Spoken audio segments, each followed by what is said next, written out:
Hello students, तो कैसे हैं आप सब। Welcome to Phychem classes. मैं सत्यम प्रशांत कौशल आ गया हूं क्लास 12 फिजिक्स का इलेक्ट्रिक चार्जेस एंड फील्ड का एक नया लेक्चर लेके, जिसमें मैं आपको पढ़ाऊंगा torque on a dipole placed in a uniform electric field. बेटा ये लेक्चर इंपॉर्टेंट है जो बच्चे क्लास 12th में हैं या जेई और नीट जैसे एग्जाम्स की तैयारी कर रहे हैं। तो चलिए बिना टाइम वेस्ट किए स्टार्ट करते हैं बेटा आज का लेक्चर। जैसा कि आपको दिख रहा होगा, ये हमारी यूनिफॉर्म इलेक्ट्रिक फील्ड है इस डायरेक्शन में बेटा, और उसमें हमने एक डाइपोल को रख दिया है। जब भी आप एक डाइपोल को प्लेस करेंगे इन अ यूनिफॉर्म इलेक्ट्रिक फील्ड बेटा, उस पर टॉर्क लगने लगेगा।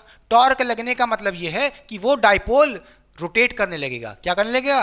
रोटेट करने लगेगा ड्यू टू अ टॉर्क बेटा। अच्छा, इस डाइपोल पे टॉर्क क्या होगा वो सब बात की बात है। पहले हम इस पे बात करेंगे व्हाट इज डाइपोल, क्या होता है। डाइपोल क्या होता है बेटा, ये देखिए माइनस क्यू चार्ज और एक प्लस क्यू चार्ज। ठीक है, डाइपोल होता है two charges of equal magnitude. देखिए दोनों चार्जेस का मैग्नीट्यूड इक्वल है बट अपोजिट इन नेचर। एक माइनस क्यू चार्ज है, एक प्लस क्यू चार्ज है। चार्जेस का साइन अलग अलग है, एक माइनस एक प्लस बेटा। ठीक है, डाइपोल क्या होता है, डाइपोल मोमेंट कैसे निकालते हैं, सब प्रीवियस लेक्चर में पढ़ा चुके हैं। वो लेक्चर देख सकते हैं, लिंक डिस्क्रिप्शन बॉक्स में है बेटा।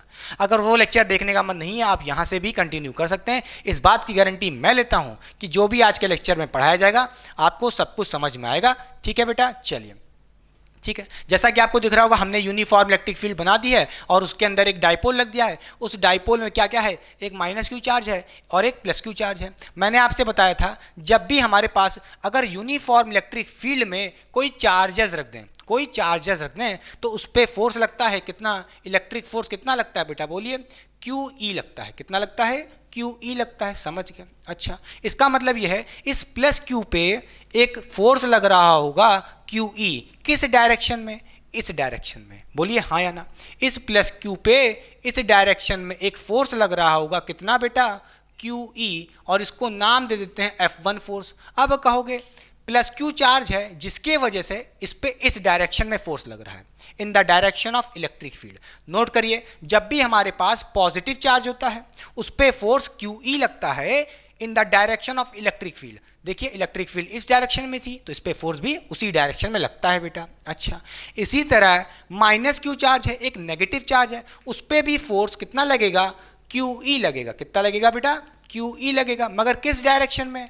बोलिए किस डायरेक्शन में? Opposite to the direction of electric field बेटा। इलेक्ट्रिक फील्ड का डायरेक्शन ये था, इस पे फोर्स कितना लगेगा, अपोजिट डायरेक्शन में, इस तरफ बेटा। कितना? Q E. ठीक है, मान लेते हैं ये हमारा फोर्स F2 है बेटा। ठीक है, समझ गए। इसका मतलब ये है इस डाइपोल पे टोटल कितने फोर्स एक्ट कर रहे हैं, एक F1 फोर्स इस तरफ है और एक F2 फोर्स इस तरफ है। ध्यान से देखिए बेटा, F1 और F2 फोर्स का मैग्नीट्यूड तो इक्वल है, ये भी QE फोर्स है, ये इसकी वैल्यू भी QE है, बट अपोजिट इन डायरेक्शन है। जैसा कि आप देख पा रहे हो F1 फोर्स इधर लग रहा है, F2 फोर्स इधर लग रहा है। भले ही इनका लाइन ऑफ एक्शन सेम नहीं है, मगर two forces of equal magnitude opposite in direction cancel out each other, तो नेट फोर्स कितना होगा? जीरो होगा। हाँ या ना? आइए दिखाते हैं कैसे जीरो होगा। ध्यान दीजिए, अगर मैं बात करूं नेट फोर्स की, क्या बात करूं? नेट फोर्स की बेटा। ध्यान दीजिए, नेट फोर्स कैसे निकालोगे? आपको नेट फोर्स निकालने के लिए क्या करना पड़ेगा, आपको F1 vector plus F2 vector को ऐड करना पड़ेगा। हमें F1 फोर्स को और F2 फोर्स को वेक्टोरली ऐड करना पड़ेगा। क्लियर कि नहीं क्लियर? अच्छा, समझ गए। F1 फोर्स देखिए बेटा क्या होगा, F1 वेक्टर क्या होगा, देखिए इसका मैग्नीट्यूड कितना बेटा, QE है, QE है। अच्छा, इसका डायरेक्शन क्या है, पॉजिटिव एक्स एक्सिस में, तो इसको हमने पॉजिटिव लेंगे बेटा। क्या लेंगे? QE लेंगे, पॉजिटिव QE लेंगे। क्लियर कि नहीं क्लियर? अच्छा, फिर प्लस F2 वेक्टर। ध्यान दीजिए बेटा, F2 वेक्टर कितना इसका मैग्नीट्यूड है, QE है। किस डायरेक्शन में है? नेगेटिव एक्स एक्सिस में। देखिए नेगेटिव एक्स डायरेक्शन में। बोलिए हाँ या ना? तो वो फोर्स जो नेगेटिव एक्स डायरेक्शन में, उसको हम लोग नेगेटिव कंसीडर करते हैं। इसका मतलब क्या है, F2 क्या लेंगे हम लोग, माइनस QE लेंगे। कितना लेंगे बेटा? माइनस QE लेंगे। अब देखिए plus QE minus QE, net force zero हो जाएगा, एक दूसरे को काट देंगे, जीरो हो जाएगा फोर्स। क्लियर कि नहीं क्लियर? ऐड करोगे तो ठीक है। तो यहां से कहोगे net force on a dipole, net force on a dipole zero आ गया। और याद रखना नेट फोर्स ऑलवेज जीरो होता है डाइपोल में। क्या? नेट फोर्स ऑलवेज जीरो होता है डाइपोल में। भले ही भले ही ये डाइपोल इस इलेक्ट्रिक फील्ड में कैसे भी रखा हो, ऐसे रखा है तब भी नेट फोर्स जीरो, ऐसे रखा होता तब भी नेट फोर्स जीरो, ऐसे रखा होता तब भी नेट फोर्स जीरो, कैसे भी रखा हो, net force on a dipole when it is placed in a uniform electric field always zero होगा। ये नोट कर लीजिए बेटा, ठीक है। अच्छा, समझ गए। अच्छा, देखिए बेटा अब क्या होगा, इन फोर्सेस को देखिए, F1 और F2 को देखिए, F1 और F2 फोर्स को देखिए बेटा, इनका लाइन ऑफ एक्शन सेम नहीं है, लाइन ऑफ एक्शन सेम नहीं है, ध्यान दीजिए। F1 फोर्स इधर लग रहा है QE, F2 फोर्स इधर लग रहा है QE, अपोजिट डायरेक्शन तो है बट इनका लाइन ऑफ एक्शन सेम नहीं है। क्या ये दोनों ऐसे हैं, सेम लाइन में है? देखिए, क्या ये दोनों सेम लाइन में है? एक कुछ ऊपर है टुर्र, एक नीचे है टुर्र, देखिए क्या होगा, ये F1 और F2 same line of action से नहीं लग रहे हैं, F1 और F2 force same line of action से नहीं लग रहे हैं, ऐसे थोड़ी ना लग रहे हैं, ये कुछ ऊपर लग रहा है एक नीचे लग रहा है, जिसके वजह से क्या होगा, ये फोर्स कुछ इसको घुमाएगा ऐसे और ये फोर्स ऊपर जाएगा, जिसके वजह से रोटेशन होगा और टॉर्क आ जाएगा। क्लियर कि नहीं क्लियर? टॉर्क आ जाएगा, इसका मतलब क्या है, नेट टॉर्क की बात करें बेटा, जीरो नहीं होगा बेटा। यहाँ पे जो टॉर्क दिख रहा है ये टाउ, ये जीरो नहीं होगा, नेट फोर्स भले ही जीरो है, ये मत कह देना कि टॉर्क भी जीरो होगा। टाउ क्या है, आइए बात करते हैं इस टाउ की बेटा, इसको मिटा दें। आइए देखिए, नेट फोर्स यानी कि टॉर्क की बात करें हम लोग, टॉर्क क्या बात करें, ये टाउ क्या होता है बेटा, ये होता है अपना टॉर्क, ठीक है, क्लियर। टॉर्क को हम लोग टाउ से रिप्रेजेंट करते हैं, इसका निकालने का जो फॉर्मूला होता है टाउ यानी कि टॉर्क कैसे निकालते हैं, फोर्स इनटू परपेंडिकुलर डिस्टेंस, ये आपने क्लास 11th में पढ़ा होगा, कोई दिक्कत नहीं, सब कुछ समझ में आएगा, ध्यान दीजिए। अच्छा, क्लियर। अच्छा, टॉर्क क्या है बोलिए जल्दी से, टॉर्क बेटा क्या होता है, टॉर्क के वजह से क्या आता है, रोटेशन आता है बेटा। कभी भी किसी बॉडी पे टॉर्क लग जाए, इसका मतलब क्या है, वो बॉडी रोटेट करने लगेगी, इसका मतलब क्या है, ये डाइपोल अपने एक्सिस से रोटेट करने लगेगा, ऐसे गोल गोल घूमने लगेगा, रोटेट करने लगेगा। क्लियर कि नहीं क्लियर? अच्छा, रोटेट करने लगेगा, चलिए समझ गए, यानी कि रोटेशन आ जाएगा अबाउट एक्सिस बेटा, ठीक है। अच्छा, अबाउट एक्सिस, इसका एक्सिस पॉइंट क्या है, देखिए बेटा, ये लाइन देखिए, अगर मैं कहूं इसका जो मिड पॉइंट है, ये इसका मान लो मिड पॉइंट है बेटा, डाइपोल का मिड पॉइंट है या कह लो सेंटर है, ठीक है, इसको नाम दे देते हैं बेटा ओ बेटा, ठीक है। मान लेते हैं इस ओ से माइनस क्यू तक का डिस्टेंस एल है बेटा, तो ओ से प्लस क्यू तक का डिस्टेंस भी एल होगा क्योंकि ओ हमारा सेंटर है डाइपोल का। अच्छा, होगा क्या, ये जो डाइपोल है ओ के अबाउट ऐसे गोल गोल रोटेट करने लगेगा। क्या करने लगेगा, रोटेट करने लगेगा। क्यों रोटेट करने लगेगा, क्योंकि टॉर्क आ गया है ड्यू टू F1 फोर्स और F2 फोर्स। समझ रहे हो कि नहीं समझ रहे हो, क्लियर कि नहीं क्लियर, समझ गया। अच्छा, टॉर्क निकालते कैसे, फोर्स इनटू परपेंडिकुलर डिस्टेंस, अभी इसके बारे में बाद में बात करेंगे, ठीक है। आइए देखिए, नेट टॉर्क जीरो क्यों नहीं होगा, क्यों नहीं जीरो होगा, आइए देखते हैं। देखिए बेटा, ये इस फोर्स F1 के वजह से क्या होगा, ये प्लस क्यू चार्ज कुछ ऐसे घूमेगा, बोलिए हाँ या ना, ये कुछ ऐसे रोटेट करेगा, विथ टॉर्क 1 बेटा, या कह लो टाउ 1, ठीक है, टॉर्क को हम लोग टाउ से बोलते हैं, क्लियर। अच्छा, F1 के वजह से टॉर्क आएगा टाउ 1। अच्छा, क्लॉकवाइज कैसा आएगा बेटा, क्लॉकवाइज, CW का मतलब क्या है, क्लॉकवाइज, ठीक है, जैसे क्लॉक घूमती है ऐसे। अच्छा, इसी तरह F2 फोर्स के वजह से इस पे एक और टॉर्क आएगा, मान लेते हैं टाउ 2, मान लेते हैं इस पे टॉर्क आएगा टाउ 2 बेटा, कैसा आएगा, क्लॉकवाइज, ये भी देखिए कैसा है, क्लॉकवाइज। अच्छा, जैसा कि आपको दिख रहा है टाउ 1 क्लॉकवाइज है, टाउ 2 भी क्लॉकवाइज है, दोनों टॉर्क क्लॉकवाइज घुमा रहे हैं, दोनों टॉर्क वाइज रोटेशन करा रहे हैं। बोलिए टॉर्क कैसे करा रहे हैं, दोनों टॉर्क क्लॉकवाइज रोटेशन करा रहे हैं, जिसकी वजह से नेट टॉर्क जीरो तो हो ही नहीं सकता। और नेट टॉर्क जीरो क्यों नहीं हो रहा है, इसका भी रीजन समझो बेटा। F1 फोर्स को देखो ऊपर से लग रहा है, F2 फोर्स नीचे लग रहा है। देखिए बेटा, जब भी दो फोर्सेस ऑफ इक्वल मैग्नीट्यूड हैं, अपोजिट इन डायरेक्शन है, बट इनका लाइन ऑफ एक्शन सेम नहीं है, एक ऊपर से एक नीचे से, ऐसे थोड़ी ना लग रहे हैं, ऐसे लग रहे हैं बेटा, जिसके वजह से क्या होगा, इस F1 के वजह से टॉर्क ऐसे आएगा, टाउ 1 ऐसे आएगा क्लॉकवाइज, ठी, इसी तरह F2 फोर्स देखिए, F2 फोर्स के जैसे टॉर्क टाउ टू ऊपर जाएगा, तो दोनों मिलके क्या करेंगे, दो गोल गोल घूम जाएंगे, क्या हो जाएंगे, गोल गोल घूमने लगेंगे।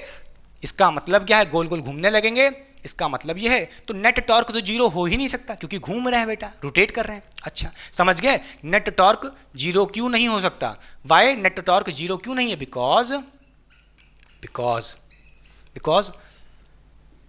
Line of action of forces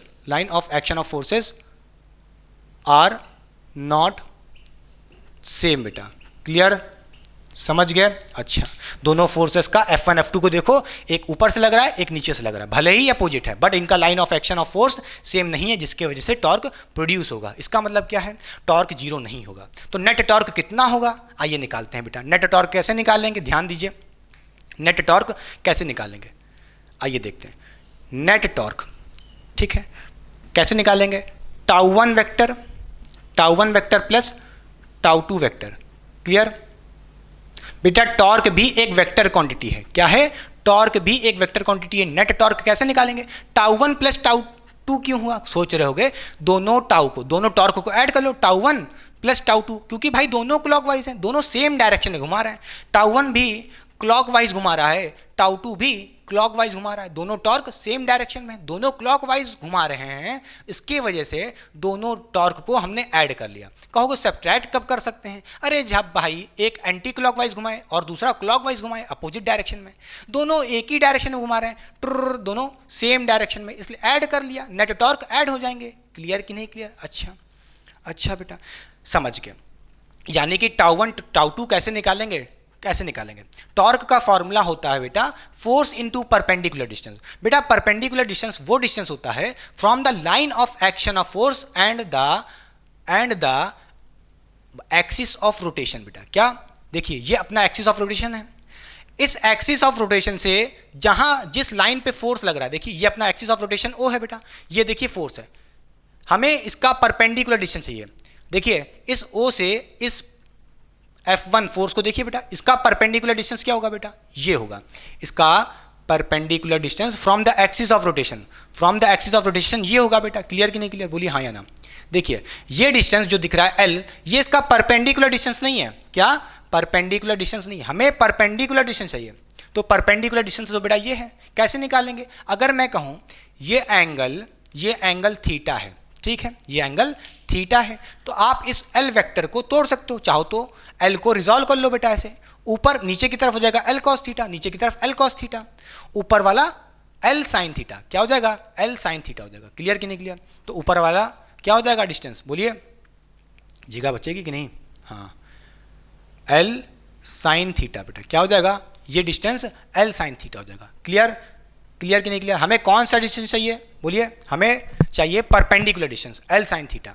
what is perpendicular distance, फिर बोल रहे हैं, क्या, distance between the line of action of force F1 देखिए और O से परपेंडिकुलर डिस्टेंस, ठीक है, क्या हो जाएगा ये। क्लियर, अच्छा समझ गया।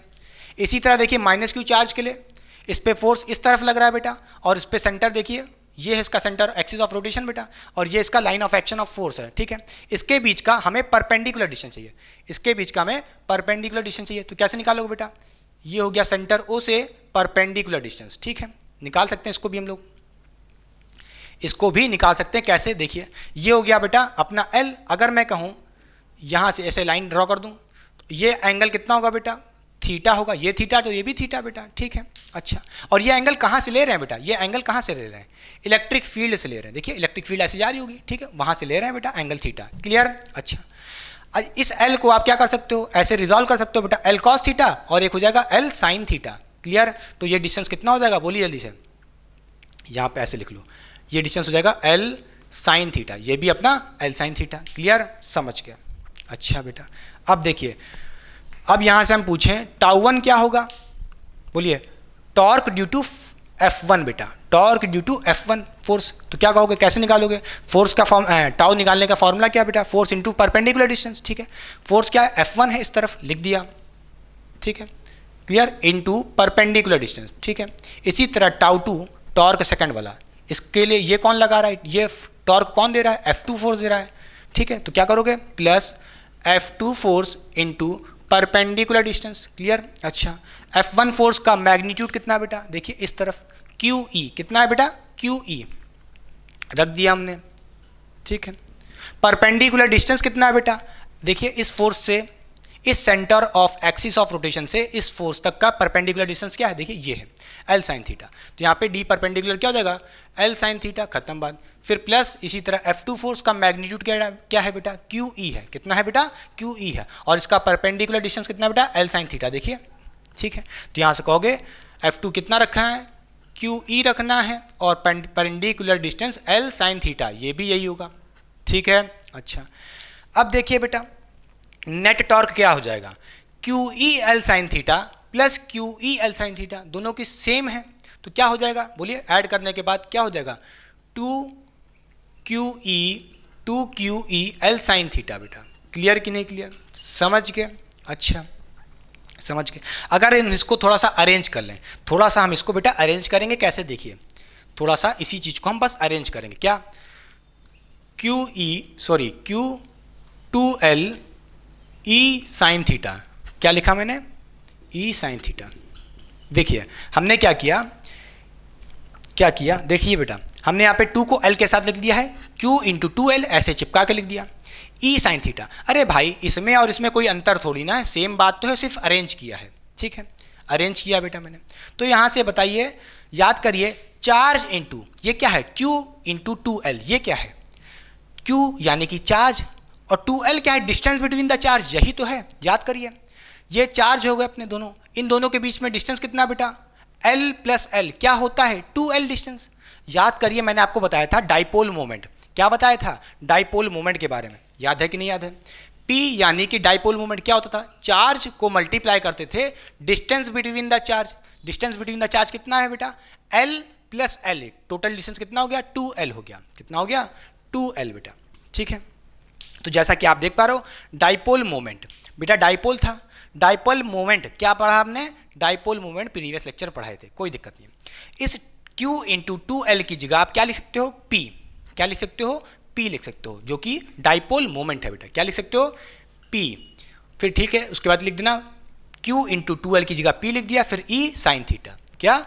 E साइन थीटा, बड़े आराम से। क्लियर बेटा? समझ गए। ये हो गया अपना नेट टॉर्क। क्या आ गया बेटा? नेट टॉर्क का मैग्नीट्यूड आ गया। क्या आ गया? नेट टॉर्क का मैग्नीट्यूड निकालने के लिए फॉर्मूला आ गया PE sine theta. PE sine theta note करिएगा, PE साइन थीटा। अच्छा, P क्या है? Dipole moment. डाइपोल मोमेंट कहाँ होगा बेटा? किस डायरेक्शन में होगा? देखिए बेटा, माइनस Q चार्ज ये है, प्लस Q चार्ज ये है। मैंने आपसे कहा था डाइपोल मोमेंट का डायरेक्शन क्या होता है? बोलिए, डाइपोल मोमेंट का डायरेक्शन क्या होता है? कहाँ से कहाँ होता है? माइनस चार्ज से प्लस चार्ज की तरफ, यानी कि नेगेटिव चार्ज से प्लस चार्ज की तरफ, पॉजिटिव चार्ज की तरफ, ठीक है। तो नेगेटिव से पॉजिटिव, ये डायरेक्शन होगा डाइपोल मोमेंट का, यानी कि P बेटा। याद रखना बेटा, डाइपोल मोमेंट भी वेक्टर क्वांटिटी है। क्या? वेक्टर क्वांटिटी है, ठीक है। समझ गए? अच्छा, समझ गए बेटा। Q इंटू 2L की जगह मैंने P लिख दिया, ठीक है। फिर E sine theta. Magnitude of torque कैसे निकालेंगे? इस डाइपोल पे टॉर्क कितना लगेगा? कैसे फॉर्मूला है? क्या फॉर्मूला है मैग्नीट्यूड निकालने के लिए? PE साइन थीटा, बड़े आराम से। और ये जो थीटा है, ये जो थीटा है वो angle between P and E vector है। ये P वेक्टर और E वेक्टर जो इलेक्ट्रिक फील्ड है बेटा। क्लियर कि नहीं क्लियर? आइए दिखाते हैं। ये समझ गया? ये समझ गया बेटा? क्लियर हो गई बात? अच्छा, हमने मैग्नीट्यूड तो निकाल लिया बेटा। आइए बात करते हैं जरा डायरेक्शन ऑफ टॉर्क की। हमने मैग्नीट्यूड ऑफ टॉर्क तो निकाल लिया PE साइन थीटा से। डायरेक्शन ऑफ टॉर्क क्या होगा? देखिए बेटा, उसके लिए हमें इसमें थोड़ा सा और एक फॉर्मूला बनाना पड़ेगा। क्या? देखिए, मिटा दें बेटा ऊपर से। देखिए, हमने पढ़ा PE साइन थीटा, चाहे तो हम यहाँ क्या लिख सकते हैं? टॉर्क का एक और फॉर्मूला। क्या बेटा? क्या लिख सकते हैं? टॉर्क का एक और फॉर्मूला PE साइन थीटा। बेटा साइन थीटा हटता है तो क्या लगता है? क्रॉस लगता है। क्रॉस प्रोडक्ट क्या कर दो आप? डाइपोल मोमेंट का क्रॉस प्रोडक्ट कर दो with the electric field vector, ठीक है। आपने क्या किया? P वेक्टर और E वेक्टर का क्रॉस प्रोडक्ट कर दिया। क्या कर दिया? क्रॉस प्रोडक्ट कर दिया। समझ गए? ये हो गया इनका क्रॉस प्रोडक्ट, ठीक है। साइन थीटा हटता है, क्रॉस लगता है। क्या लगता है? क्रॉस लगता है। क्लियर? अच्छा, अरे भैया आपने पढ़ा नहीं था, जब भी आप दो वेक्टर का क्रॉस प्रोडक्ट करते थे, पी क्रॉस ई कर रहे हो तो क्या लगाओगे? चाहो तो आप यहाँ पे भी आ सकते हो, बट अरे भाई इसमें और इसमें कोई अंतर थोड़ी ना, यहाँ से क्रॉस थीटा हटा देना, बोलिए क्रॉस हटा दोगे तो साइन थीटा लगा देना, खत्म बात। तो क्या हो जाएगा? पी ई साइन थीटा, खत्म बात। ठीक है, हो क्या रहा है, हो क्या रहा है, देखिए ध्यान से बेटा, हो क्या रहा है। मान लो ये हमारा इलेक्ट्रिक फील्ड का वेक्टर है ई, ठीक है, और ये हमारा डाइपोल मोमेंट का डायरेक्शन है, देखिए ध्यान से, क्लियर। डाइपोल मोमेंट कैसे है? नेगेटिव चार्ज से पॉजिटिव चार्ज तक इस डायरेक्शन में ले लिया हमने, और इलेक्ट्रिक फील्ड ऐसे है कुछ, तो हमने ले लिया ऐसे। अच्छा, मान लेते हैं इनके बीच में जो एंगल है थीटा है, और याद रखना बेटा जहाँ पे जो फॉर्मूला है P E sine theta, angle between, याद रखना angle between electric field and the dipole moment है। क्लियर कि नहीं क्लियर? नोट करिए, यहाँ पे लिख लीजिए, थीटा क्या है? Angle between the electric field and the dipole moment. याद रखना यहाँ पे जो थीटा है क्या है? Angle between P and E vector. Clear कि नहीं क्लियर? समझ गए?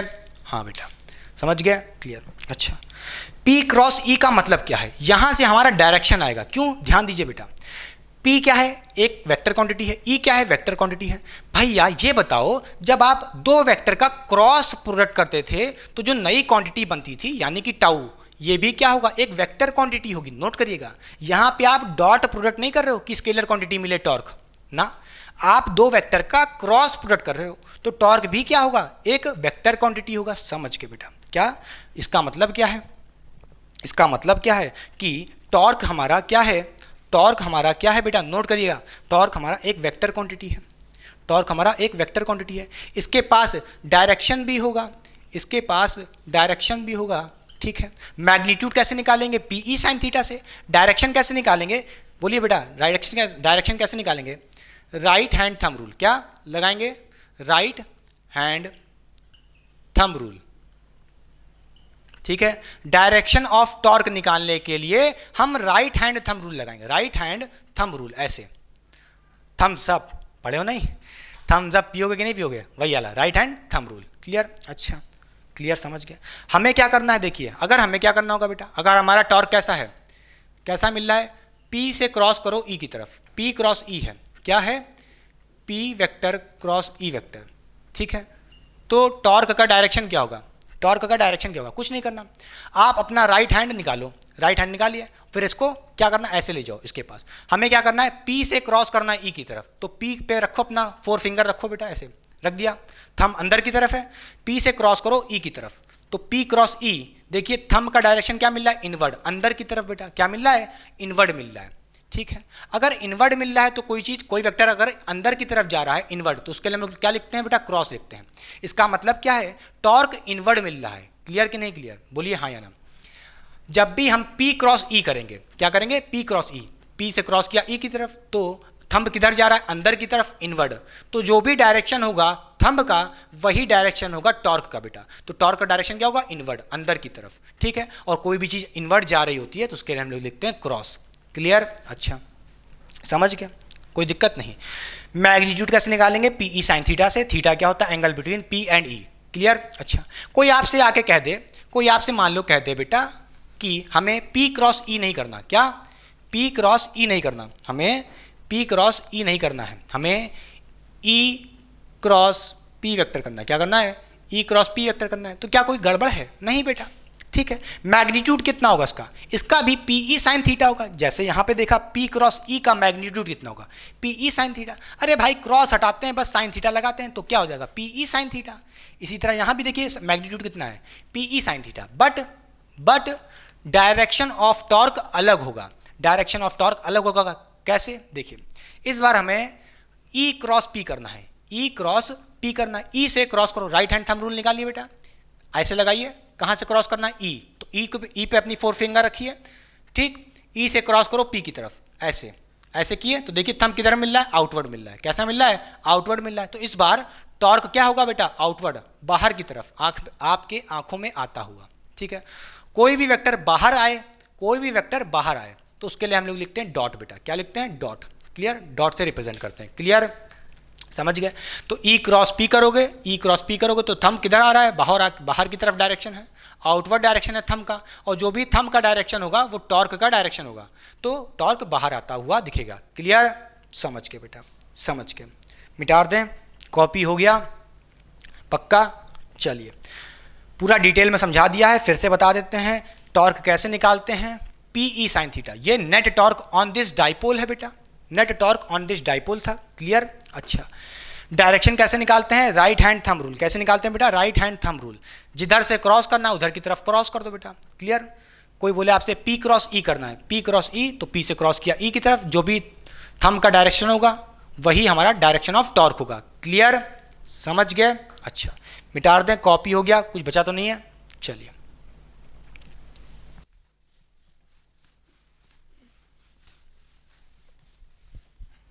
तो चलिए बच्चों सॉल्व करते हैं कुछ question based on the torque on a dipole when it is placed in a uniform बेटा। क्वेश्चन नंबर 1 करने से पहले चलिए मैं आपको रिवाइज करा देता हूं 2 मिनट के अंदर जो भी मैंने इस 20 मिनट के अंदर पढ़ाया था पहले बेटा, ताकि आपको अच्छे से क्लियर हो जाए। ये क्वेश्चन नंबर 1 बेटा अच्छे से करेंगे। तो चलिए पहले रिवाइज कर लेते हैं, फिर करते हैं क्वेश्चन नंबर 1 बेटा। देखिए हमने आपको बताया था कि टॉर्क निकालने का जो फॉर्मूला होता था वो होता था पीई साइन थीटा। क्या होता था, पीई साइन थीटा। इस फॉर्मूले से हम मैग्नीट्यूड ऑफ टॉर्क निकाल सकते थे। और यहाँ पे थीटा क्या होता था, angle between electric field and the dipole moment बेटा। देखिए हमने बताया था अगर ये हमारी इलेक्ट्रिक फील्ड है बेटा और ये हमारा डाइपोल मोमेंट है, इसके जो बीच में एंगल होता था ये थीटा हमें इस फॉर्मूले में रखना होता था। तो ये थीटा क्या है, angle between the electric field and the dipole moment, उनके बीच का एंगल, क्लियर। अच्छा, मैग्नीट्यूड ऑफ टॉर्क निकाल सकते हैं कैसे, पीई साइन थीटा। ठीक है, जब भी हम किसी डाइपोल को यूनिफॉर्म इलेक्ट्रिक फील्ड में रखेंगे तो उस पर टॉर्क लगेगा। टॉर्क कितना लगेगा, पीई साइन थीटा के मैग्नीट्यूड से बेटा, ठीक है। अच्छा, आपको पता है टॉर्क क्या है, एक वेक्टर क्वांटिटी है। टॉर्क क्या है, एक वेक्टर क्वांटिटी है, इसके पास डायरेक्शन भी होगा। तो डायरेक्शन को निकालने के लिए हमें टॉर्क का वेक्टर वाला फॉर्मूला देखना पड़ेगा, जो मैंने आपको बताया था। टॉर्क इन वेक्टर फॉर्म क्या था बेटा, बोलिए, P vector cross E vector बेटा, ये होता था फॉर्मूला। बोलिए हाँ या ना, वेक्टर फॉर्म में, ठीक है। टॉर्क का डायरेक्शन चाहिए तो क्या करना पड़ेगा, पी क्रॉस ई वेक्टर करना पड़ेगा। राइट हैंड थंब रूल लगा दीजिए। जिस भी डायरेक्शन में थंब का डायरेक्शन होगा, जिस डायरेक्शन में थंब का डायरेक्शन होगा उसी डायरेक्शन में टॉर्क होगा बेटा। तो थंब क्या बताएगा, डायरेक्शन ऑफ टॉर्क बताएगा। तो क्या करना हमें, पी से क्रॉस करना ई की तरफ। तो पी पे ऐसे बैठा दीजिए अपनी फिंगर बेटा, 4 फिंगर, ठीक है। उसको क्रॉस कर दीजिए ई के डायरेक्शन में, तो पी क्रॉस ई हो गया। पी से क्रॉस किया ई की तरफ। तो देखिए थंब का डायरेक्शन इनवर्ड है तो टॉर्क का डायरेक्शन भी इनवर्ड होगा, अंदर की तरफ। और कोई वेक्टर अंदर की तरफ जा रहा है, इनवर्ड है, तो उसके लिए हम लोग क्या लिखते हैं, क्रॉस लिखते हैं बेटा। इसका मतलब यह है कि टॉर्क अंदर के डायरेक्शन में इनवर्ड। क्लियर बेटा, समझ गए। अच्छा ठीक है, ये पूरा मैंने आपको तरीका बताया था। अच्छा तो चलिए करते हैं अब क्वेश्चन नंबर 1 बेटा। ध्यान से देखिए क्वेश्चन नंबर 1 क्या कह रहा है, find when torque is maximum. Question में हमसे कह रहा है कि बताओ टॉर्क मैक्सिमम कब होगा और वो मैक्सिमम टॉर्क की वैल्यू क्या होगी, कैसे निकालेंगे, आइए देखते हैं। ठीक है, देखिए पहला पार्ट क्वेश्चन में कह रहा है हमें टॉर्क मैक्सिमम बताना है कब होगा। देखिए बेटा टॉर्क का जो फॉर्मूला होता है टाउ इक्वल्स टू क्या होता है, p E sine theta. P E sine theta. ये बताइए टॉर्क मैक्सिमम कब होगा। टॉर्क मैक्सिमम कब होगा बेटा, जब साइन थीटा की वैल्यू मैक्सिमम होगी। बोलिए हाँ या ना, बोलिए टॉर्क मैक्सिमम कब होगा, जब साइन थीटा की वैल्यू मैक्सिमम हो, तभी तो टॉर्क मैक्सिमम होगा। तो यहां से हम कह सकते हैं कि साइन थीटा मैक्सिमम कब होता है बेटा, बोलिए हाँ या ना। साइन थीटा की मैक्सिमम वैल्यू क्या होती है आप बताइए, आपने पढ़ा होगा। साइन थीटा की मैक्सिमम वैल्यू कितनी हो सकती है, बोलिए 1 हो सकती है। क्लियर कि नहीं क्लियर, ज़्यादा से ज़्यादा मैक्सिमम वैल्यू साइन थीटा की 1 हो सकती है।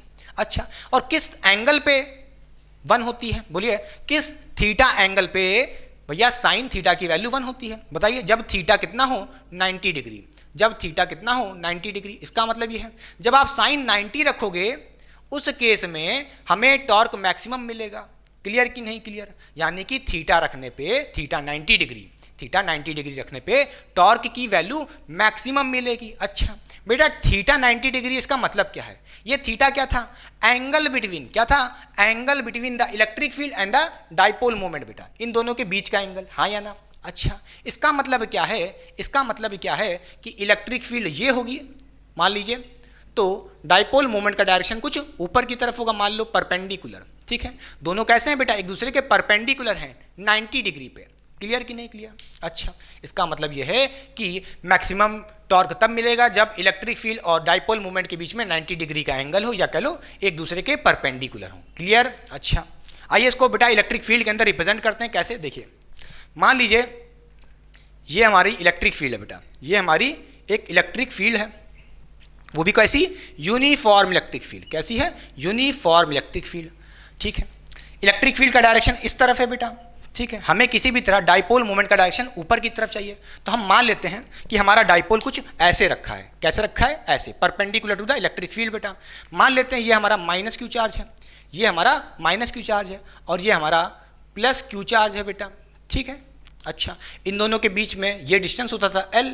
कितना होता था? 2L होता था टोटल डिस्टेंस। उससे मुझे मतलब नहीं है, मुझे यहाँ पे बात करनी है किसकी?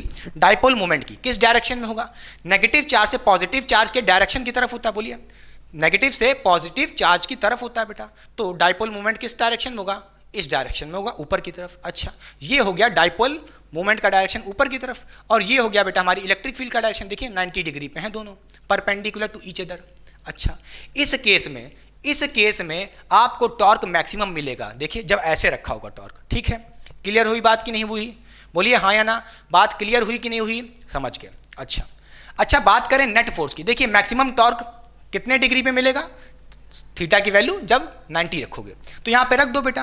क्लियर? यहाँ पे टाउ साइन, बोलिए कितना है? PE sine theta. थीटा कितना रखना है बेटा? 90 डिग्री। ठीक है, साइन 90 रखोगे तो क्या मिलेगा? साइन 90 कितना होता है बेटा? इसकी वैल्यू 1 होती है, तो यहाँ से कहोगे PE आ जाएगा। कितना आ जाएगा? PE आ जाएगा। ठीक है, और यही हमारा मैक्सिमम टॉर्क होगा। क्या होगा? मैक्सिमम टॉर्क कैसे निकालते हैं बेटा? P into E।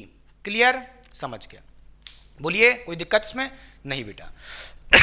ठीक है, हम समझ गए हैं कि जब 90 डिग्री का एंगल होगा डाइपोल मोमेंट में और इलेक्ट्रिक फील्ड के बीच में 90 डिग्री का एंगल, उस केस में मैक्सिमम टॉर्क कितना मिलेगा? PE मिलेगा। क्लियर? समझ गए? तो मैक्सिमम टॉर्क निकालना हो, क्या करो? सीधे डाइपोल मोमेंट को P को मल्टीप्लाई कर दो किससे? E से बेटा। P की वैल्यू आपको पता होगी, P की वैल्यू आपको पता होगी, क्या थी? Charge into total distance between the dipole. Clear? 2L। बोलिए हाँ या ना। इसके बीच में टोटल डिस्टेंस मैंने कितना माना था? 2L माना था दोनों चार्जेस के बीच में। ठीक है, अच्छा, तो मैक्सिमम टॉर्क निकाल सकते हैं। अच्छा, अब मैं बात करूं यहाँ पे अगर नेट फोर्स की, चलो नेट फोर्स भी देख लेते हैं बेटा, लगे हाथ। क्वेश्चन तो अपना सॉल्व हो चुका है। ठीक है, मैक्सिमम टॉर्क कितना होगा बेटा? PE होगा। किस एंगल पे होगा? 90 डिग्री पे। क्लियर? अच्छा, अगर मैं बात करूं इस प्लस क्यू पे फोर्स किस डायरेक्शन में लगेगा? QE। बोलिए, इस प्लस क्यू पे फोर्स लगेगा इलेक्ट्रिक फोर्स बेटा। कितना? QE electric force. किस डायरेक्शन में? इन the direction of electric field. अभी आपने पढ़ा था, QE इस तरफ लगेगा। इसी तरह इस माइनस क्यू पे इस डायरेक्शन में फोर्स लगेगा, इस तरफ बेटा। क्लियर कि नहीं क्लियर? इस तरफ। कितना? QE। नेगेटिव चार्ज पे अपोजिट डायरेक्शन में लगता है इलेक्ट्रिक फील्ड के फोर्स बेटा। क्लियर कि नहीं क्लियर? फोर्स इस तरफ लग रहा है, इलेक्ट्रिक फील्ड इस तरफ है। क्लियर? समझ गया? अच्छा, यहाँ पे देखिए, एक QE इधर लग रहा है फोर्स, एक QE इधर फोर्स लग रहा है। बोलिए हाँ या ना। एक फोर्स QE का इधर लग रहा है, एक फोर्स QE का इधर लग रहा है, दोनों की वैल्यू भी सेम है, अपोजिट भी हैं, तो यहाँ से कहोगे नेट फोर्स, याद रखना, इस केस में 0 होगा। इस केस में 0 होगा जब थीटा की वैल्यू 90 डिग्री होगी, angle between the dipole moment and the electric field 90 degree होगा। उस केस में नेट फोर्स तब भी 0 होगा। याद रखो बेटा, मैंने आपसे पहले ही कहा था, नेट फोर्स ऑलवेज 0, चाहे ऐसे रखा हो डाइपोल, चाहे ऐसे रखा हो, चाहे ऐसे रखा हो। क्लियर? अच्छा, टॉर्क 0 नहीं होगा। याद रखना, टॉर्क 0 नहीं होगा। क्यों नहीं 0 होगा? बता चुका हूं यहाँ पे इस कंडीशन में। ठीक है, टॉर्क 0 नहीं होगा। कैसे? क्योंकि टॉर्क की तो मैक्सिमम वैल्यू निकाल ही चुके हो, PE। क्लियर? होगा क्या बेटा? ये प्लस QE फोर्स इसको इस तरफ घुमाएगा और ये QE फोर्स इसको इस साइड घुमाएगा क्लॉकवाइज, तो टॉर्क 0 हो ही नहीं सकता इस केस में। ठीक है, चलिए अब करते हैं बेटा सेकंड क्वेश्चन। हो गया, मिटा दें, साइड हो रहा हूं, पहले कॉपी करिए। चलिए मैं करने जा रहा हूं बेटा सेकंड क्वेश्चन, ध्यान से देखिए।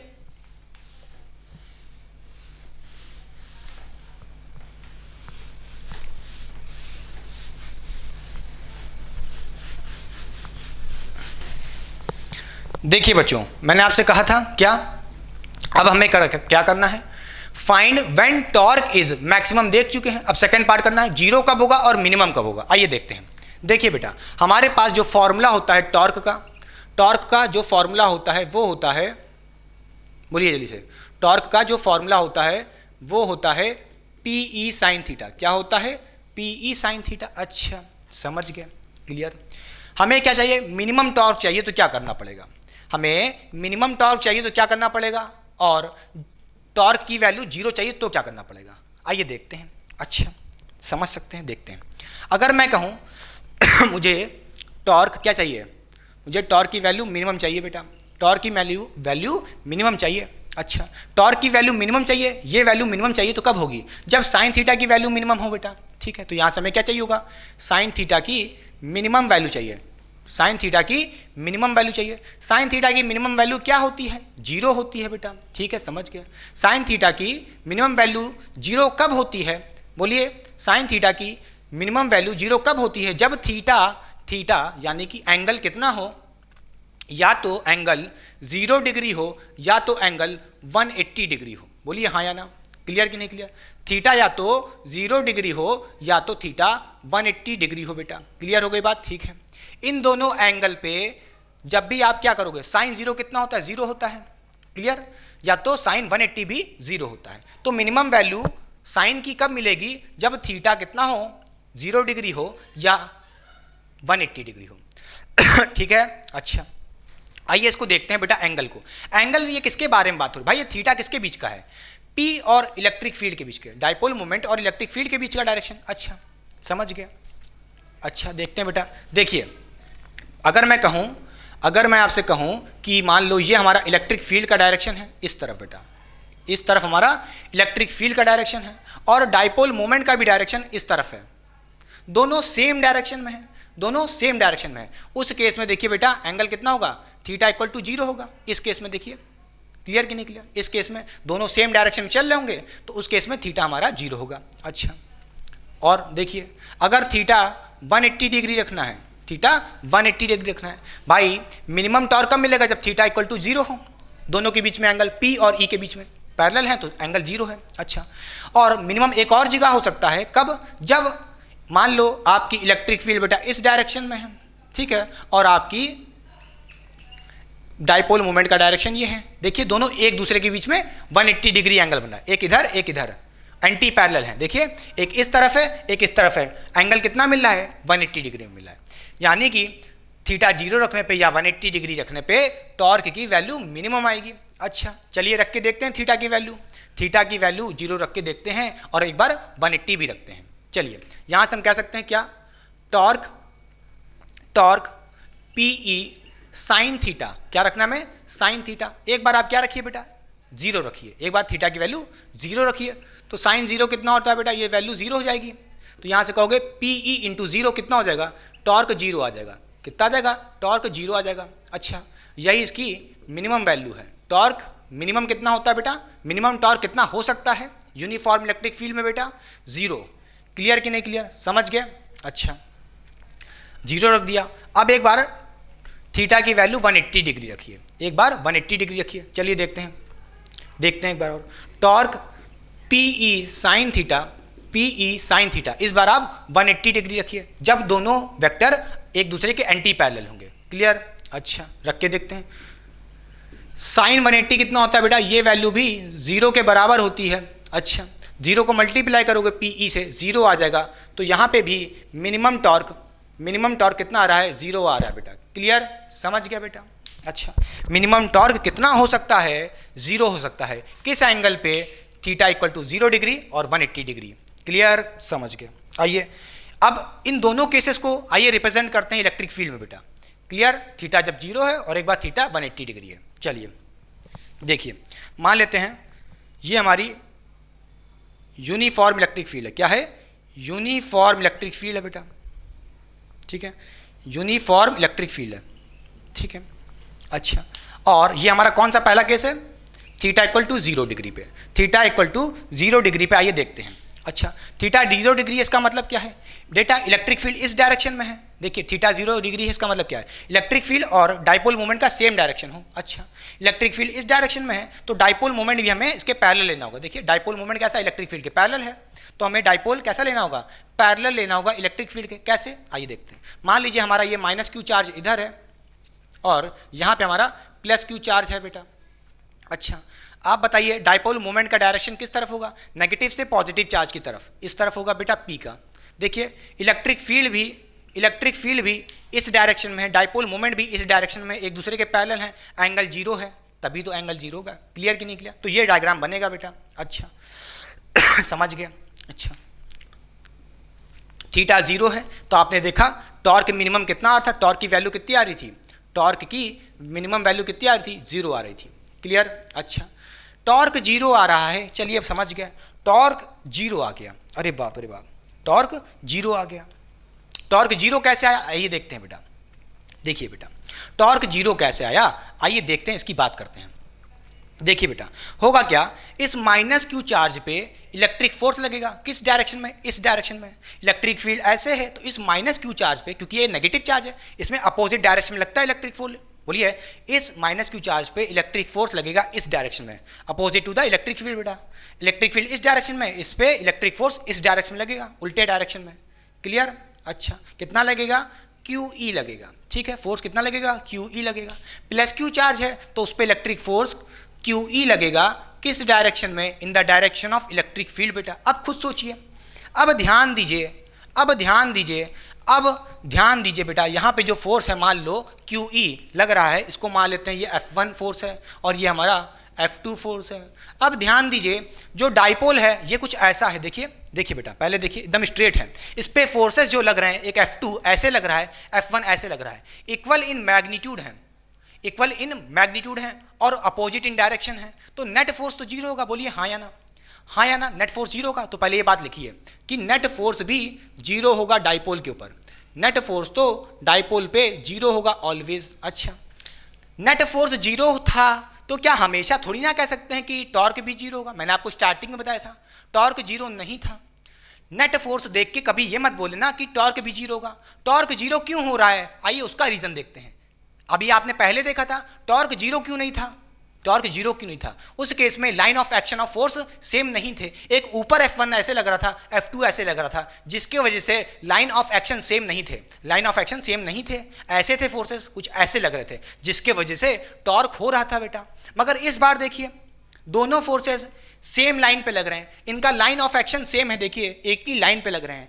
F2 इधर लग रहा है, F1 इधर लग रहा है, दोनों एक दूसरे को खींच रहे हैं। टॉर्क कहाँ से प्रोड्यूस होगा, ऐसे खींचेंगे टुर्र सीधे हो जाएंगे, कोई ऐसे किया टुर्र, ऐसे खींचा कोई टुर्र सीधे हो जाएंगे। क्लियर कि नहीं क्लियर? दोनों का लाइन ऑफ एक्शन सेम है बेटा। क्लियर कि नहीं क्लियर? टॉर्क तब प्रोड्यूस होता है जब line of action of force same ना हो, ऐसे होते कुछ, एक ऊपर एक नीचे, तो टुर्र से ऐसे घूम जाते हैं। ठीक है, यहां पे line of action of force same है बेटा, दोनों same line of action force से लग रहे हैं, F1 भी इधर F2 भी इधर, दोनों का सेम लाइन ऑफ एक्शन है, तो टॉर्क जीरो होगा। समझ गए? अच्छा बेटा टॉर्क जीरो है और नेट फोर्स भी जीरो है। क्लियर? अच्छा नेट फोर्स तो ऑलवेज जीरो होती थी। अच्छा बेटा टॉर्क जीरो है, नेट फोर्स भी जीरो है, इसका मतलब क्या है, ये डाइपोल इक्विलिब्रियम में है। कैसे, आइए देखते हैं। पहले लिखिए ये डाइपोल इक्विलिब्रियम में है क्या? अच्छा और ये कौन से इक्विलिब्रियम में है? स्टेबल इक्विलिब्रियम में। कौन से स्टेबल, बोलिए बेटा कौन सा इक्विलिब्रियम? Stable equilibrium. हमारे पास इक्विलिब्रियम दो तरह के होते हैं, नहीं तीन तरह के होते हैं, एक स्टेबल और एक अनस्टेबल। यहाँ पे हमें स्टेबल और अनस्टेबल पढ़ना है, न्यूट्रल तो मिलेगा ही नहीं। ठीक है, अच्छा तो ये स्टेबल इक्विलिब्रियम क्यों है अभी बताएंगे। इक्विलिब्रियम की तो सिर्फ दो ही कंडीशन है, नेट टॉर्क जीरो होना चाहिए और नेट फोर्स भी जीरो होना चाहिए। ठीक है, तो जैसा कि आपको दिख रहा है जब आपने थीटा डिग्री पे रखा डाइपोल को बेटा, क्लियर, तो उस केस में नेट टॉर्क भी जीरो आ रहा था, नेट फोर्स भी जीरो है, जिसके वजह से इन दोनों कंडीशन के वजह से इक्विलिब्रियम मिल रहा है। इक्विलिब्रियम क्यों मिला है फिर बोल देते हैं, टॉर्क जीरो है और नेट फोर्स भी जीरो है उस डाइपोल पे। बोलिए हाँ या ना। क्लियर? अच्छा समझ के बेटा। इसको स्टेबल इक्विलिब्रियम क्या बोल रहे हैं? स्टेबल इक्विलिब्रियम वो होता है जब भी आप किसी भी बॉडी को डिस्प्लेस करो, ठीक है, अपनी नॉर्मल कंडीशन से, अगर वो अपने नॉर्मल, जैसे आपने इस डाइपोल को ऐसे टेढ़ा कर दिया, मान लीजिए अगर आपने इस डाइपोल को टेढ़ा कर दिया ऐसे, तो टेढ़ा कर दिया, आपने इसको डिस्टर्ब किया, आपने इसको डिस्टर्ब किया। अगर आपने इसको डिस्टर्ब किया उसके बावजूद ये अपनी नॉर्मल कंडीशन में वापस आ जाए टुर्र से, तो इसको बोलते हैं स्टेबल इक्विलिब्रियम। स्टेबल इक्विलिब्रियम वो होता है जब आप किसी बॉडी को डिस्टर्ब करो और डिस्टर्ब करने के बाद भी वो अपने नॉर्मल पोजीशन पे, नॉर्मल चीज़ पे आ जाए, तो उसको बोलते हैं स्टेबल इक्विलिब्रियम। कैसे, आइए देखते हैं। देखिए बेटा, अगर आपने इस डाइपोल को घुमा दिया, मान लीजिए इस टॉर्क को ऐसे घुमा दिया टुर्र से, आपने इसको घुमा दिया ऐसे टुर्र से, क्या किया आपने, देखिए बेटा, आपने इस डाइपोल को टुर्र से ऐसे घुमा दिया, ऐसे घुमाओगे तो देखो, आइए बनाते हैं उसको, ठीक है। देखिए आपने इसको कुछ ऐसे घुमा दिया बेटा, ऐसे टुर्र से ऐसे घुमा दिया, तो होगा बेटा यहाँ पे चार्ज है, देखिए इस माइनस क्यू चार्ज को मैं ऐसे दिखा रहा हूँ और यहाँ पे प्लस क्यू चार्ज हम ऐसे दिखा रहे हैं, ठीक है। इस पे फोर्स देखिए बेटा क्या लग रहा है, एक इस तरफ लग रहा है और इस पे फोर्स एक इस तरफ लग रहा है। जैसे ही आपने इसको डिस्प्लेस किया टुर्र से, देखिए बेटा, जैसे ही आपने इसको, आप इस डाइपोल को ऐसे करोगे, जैसे ही ऐसे करोगे ये वापस अपनी पोजीशन पे आ जाएगा, और इसी को बोलते हैं स्टेबल इक्विलिब्रियम। अब क्यों आ रहा है, खुद सोचिए, खुद सोचिए बेटा, क्यों आ रहा है, क्यों आ रहा है बेटा। ये फोर्स इसको क्या करेगा, घुमा देगा ऐसे, और ये फोर्स इसको घुमा देगा ऐसे, जिसके वजह से आपने इसको क्या किया था, आपने इस डाइपोल को ऐसे किया, डिस्टर्ब किया। अब देखिए इस पे फोर्स इस तरफ लग रहा है तो ये ऐसे आ जाएगा, क्लियर, अपने नॉर्मल पोजीशन पे, जिसकी वजह से मैं बोल रहा हूं इस कंडीशन में स्टेबल इक्विलिब्रियम मिल रहा है, क्लियर, ठीक है, समझ गया।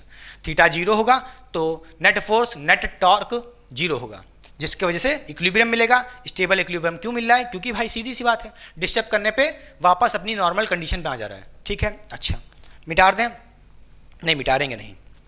आइए देखते हैं, जब थीटा कितना हो बेटा 180, हमने थीटा 0 डिग्री देख लिया, अब आइए देखते हैं थीटा 180 डिग्री, ठीक है। देखिए मान लीजिए ये हमारी इलेक्ट्रिक फील्ड है बेटा, क्या है, ये हमारी इलेक्ट्रिक फील्ड है बेटा, ठीक। अच्छा, ये हमारी यूनिफॉर्म इलेक्ट्रिक फील्ड है और इसमें हमारे पास डाइपोल कैसे रखा होगा, देखिए इलेक्ट्रिक फील्ड ऐसे है, डाइपोल मोमेंट इस तरफ है, एंटी पैरेलल है, तो क्या करना पड़ेगा हमें, देखिए इलेक्ट्रिक फील्ड तो ऐसे है, डाइपोल मोमेंट हमें किस डायरेक्शन में चाहिए होगा, इलेक्ट्रिक फील्ड ऐसे है बेटा, हमें डाइपोल इस डायरेक्शन में चाहिए होगा, क्लियर कि नहीं क्लियर, समझ गया। अच्छा, इस डायरेक्शन में डाइपोल मोमेंट चाहिए, तो क्या कर लो बेटा, मान लो यहाँ पे हमारा एक प्लस क्यू चार्ज है, यहाँ पे हमारा एक प्लस क्यू चार्ज है और यहाँ पे हमारा एक माइनस क्यू चार्ज है, ठीक है। अब आपको पता होगा डाइपोल मोमेंट का डायरेक्शन क्या होता है, नेगेटिव चार्ज से पॉजिटिव चार्ज की तरफ, तो पी का डायरेक्शन यानी कि डाइपोल मोमेंट का डायरेक्शन किस तरफ होगा, इस तरफ बेटा, क्लियर। अच्छा, इलेक्ट्रिक फील्ड इधर है, डाइपोल मोमेंट इधर है, दोनों एंटी पैरेलल हैं, यानी कि 180 डिग्री पे हैं, ठीक है। तो ये कौन सा केस है बेटा, जब थीटा 180 डिग्री हो, क्लियर। थीटा 180 डिग्री पे आपने देखा था, जब आपने थीटा कितना रखा था 180 डिग्री, देखिए कितना आया था, मिनिमम टॉर्क 0 आया था, ठीक है। तो 180 डिग्री रखने पे भी टॉर्क की वैल्यू कितनी आई थी, 0 आई थी बेटा, कितनी आई थी, 0 आई थी, और यही इसका मिनिमम टॉर्क था, समझ गया। अच्छा, टॉर्क 0 है, टॉर्क 0 है, आइए बात करते हैं नेट फोर्स भी 0 होगा, मैंने आपसे कहा था नेट फोर्स भी 0 होगा, आइए दिखा देते हैं कैसे। देखिए बेटा, नेट फोर्स तो ऑलवेज 0 होता है, नेट फोर्स तो ऑलवेज 0 होता है बेटा, क्लियर कि नहीं क्लियर, समझ गया। अच्छा, देख लीजिए बेटा नेट फोर्स कैसे 0 हो गया, देखिए होगा क्या, इस प्लस क्यू चार्ज पे इलेक्ट्रिक फील्ड लगेगी, बोलिए इलेक्ट्रिक फील्ड इस डायरेक्शन में है, इस प्लस क्यू चार्ज पे electric force in the direction of electric field लगेगा इस डायरेक्शन में, ठीक है। तो इस पे इलेक्ट्रिक फोर्स इस डायरेक्शन में लगेगा, कितना, क्यू ई लगेगा, कितना लगेगा, क्यू ई इस डायरेक्शन में लगेगा, ठीक है, बोलिए हाँ या ना। अच्छा, ये एक माइनस क्यू चार्ज है, नेगेटिव चार्ज है, नेगेटिव चार्ज पे electric force in the direction of opposite to the electric field लगता है बेटा, इलेक्ट्रिक फील्ड इस डायरेक्शन में है, इस माइनस क्यू चार्ज पे इलेक्ट्रिक फोर्स इस डायरेक्शन में होगा, इस डायरेक्शन में, ठीक है, इस माइनस क्यू पे इलेक्ट्रिक फोर्स इस डायरेक्शन में होगा, कितना, क्यू ई बेटा, क्लियर। अच्छा, एक फोर्स देखिए, इसको नाम दे देते हैं बेटा F1 फोर्स, ठीक है, नाम देते हैं इसको F1 फोर्स, थोड़ा सा ऊपर से इसको नाम देते हैं बेटा F1 फोर्स और इसको नाम देते हैं बेटा F2 फोर्स, ठीक है। अब जैसा कि दिख रहा है F1 फोर्स इधर लग रहा है क्यू ई से, F2 इधर लग रहा है, दोनों देखिए बेटा, दोनों देखिए, दोनों के देखिए equal force opposite in direction, कैसे हैं, एंटी पैरेलल हैं, एक दूसरे को कैंसिल आउट कर देंगे, net force 0, clear. Net torque 0 कैसे हुआ, सोच रहे होगे, ये तो चलो हम सीख गए, 180 डिग्री रख दी यहाँ पे, 180 डिग्री रखे, पी ई साइन 180 रखे तो 0 मिल रहा है, ठीक है। क्या कोई फील नहीं है, फील है, कैसे देखो बेटा, कैसे, नेट टॉर्क जीरो है। कैसे, आइए देखते हैं। होगा क्या बेटा, होगा क्या बेटा, देखिए नेट टॉर्क जीरो है, नेट फोर्स जीरो है। इसका मतलब क्या है, इक्विलिब्रियम की तो सिर्फ दो ही कंडीशन है, इक्विलिब्रियम की तो सिर्फ दो ही कंडीशन है, net torque zero, net force zero, तो इक्विलिब्रियम में है। तो 180 डिग्री रखने पे भी, 180 डिग्री रखने पे भी इक्विलिब्रियम आएगा बेटा। क्या आएगा, इक्विलिब्रियम आएगा। कोई दिक्कत इसमें, समझ गए बेटा, ठीक है। और कौन सा इक्विलिब्रियम आएगा, अनस्टेबल इक्विलिब्रियम। क्या आएगा, अनस्टेबल इक्विलिब्रियम। क्या आएगा, अनस्टेबल इक्विलिब्रियम बेटा, ठीक है। अनस्टेबल इक्विलिब्रियम क्यों आएगा, ध्यान दीजिए। देखिए बेटा, देखिए अगर आप इस डाइपोल को इस बार डिस्प्लेस करो, इस बार डिस्प्लेस करोगे तो वो अपने नॉर्मल पोजीशन पे नहीं आ पाएगा, इसलिए यहाँ पे अनस्टेबल इक्विलिब्रियम होगा। क्यों, देखिए अगर मैं इस डाइपोल को ऐसे टुर से ऐसे घुमा दूँ, ऐसे घुमा दूँ बेटा, ठीक है। मान लीजिए मैंने इस डाइपोल को ऐसे घुमा दिया। अच्छा, मान लेते ये हमारा प्लस क्यू चार्ज था, हमने यहाँ पे इस डॉट से प्लस क्यू चार्ज को दिखा दिया। इसी तरह इस माइनस क्यू चार्ज को हमने यहाँ पे डॉट से दिखा दिया, ठीक है। इस प्लस क्यू चार्ज पे देखिए फोर्स इस तरफ लग रहा है, तो इस पे फोर्स इधर की तरफ लग रहा है एक तो। अब देखिए, और इस पे फोर्स माइनस क्यू पे एक इस तरफ फोर्स लग रहा है, तो मैं इधर दिखा देता हूँ इस तरफ फोर्स। अब देखिए आपने ऐसे इसको इस डाइपोल को ऐसे टुर से घुमाया, टुर से घुमाया तो क्या होगा बेटा, देखिए आपने इस डाइपोल को ऐसे टुर से घुमाया, इस पे फोर्स इस तरफ लग रही है, इस पे फोर्स इस तरफ लग रही है। अब जैसे ही आपने इसको घुमाया ये और घूम जाएगा, ये और घूम जाएगा। क्लियर कि नहीं क्लियर, बोलिए हाँ या ना। देखिए इस मार्कर को समझो बेटा डाइपोल, ठीक है। इस पे फोर्स इस तरफ लग रहा है एक, और इस पे फोर्स एक इस तरफ लग रहा है, जिसके वजह से ये घूम जाएगा टुर से, ठीक है। अगर आपने इसको हल्का सा भी डिस्प्लेस किया तो ये अपने नॉर्मल पोजीशन पे नहीं आएगा। जैसे ही आपने इसको डिस्प्लेस किया, इस पे फोर्स इस तरफ लग रही है एक इस पे इस तरफ फोर्स लग रही है, जिसके वजह से टुर से घूम जाएगा। और समझ गए, तो अपने नॉर्मल पोजीशन पे नहीं आएगा, इसलिए इसको बोल रहे हैं अनस्टेबल इक्विलिब्रियम, ठीक है। इक्विलिब्रियम कैसा भी हो, स्टेबल अनस्टेबल, कंडीशन तो सिर्फ एक ही है, net torque zero. Net torque यहाँ भी जीरो है, नेट फोर्स यहाँ भी जीरो है, नेट टॉर्क यहाँ भी जीरो है, नेट फोर्स यहाँ भी जीरो है। बट यहाँ पे स्टेबल इक्विलिब्रियम था, क्योंकि टॉर्क जैसे ही आपने इस डाइपोल को घुमाया वो अपनी नॉर्मल पोजीशन पे वापस आ जाएगा, मगर इसको आप घुमाओगे ऐसे तो ये वापस नॉर्मल पोजीशन पे नहीं आएगा, ये घूम जाएगा टुर से। तो कौन सा इक्विलिब्रियम, अनस्टेबल इक्विलिब्रियम। समझ गए, कोई दिक्कत नहीं बेटा। और यहाँ पे भी इक्विलिब्रियम क्यों मिल रहा है, क्योंकि टॉर्क जीरो है, नेट फोर्स की वैल्यू भी जीरो है। क्लियर कि नहीं क्लियर, समझ गए, मिटा दें। चलिए, समझ गए, चलिए।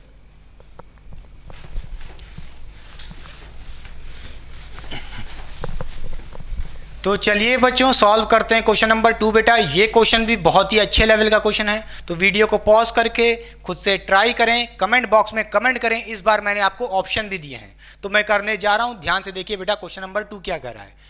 Electric dipole consist of charge each 0.5 coulomb separated by 30 nanometer. यहाँ पे हमको 30 नैनोमीटर बेटा डिस्टेंस दिया है बिटवीन द चार्जेस बेटा, ठीक है।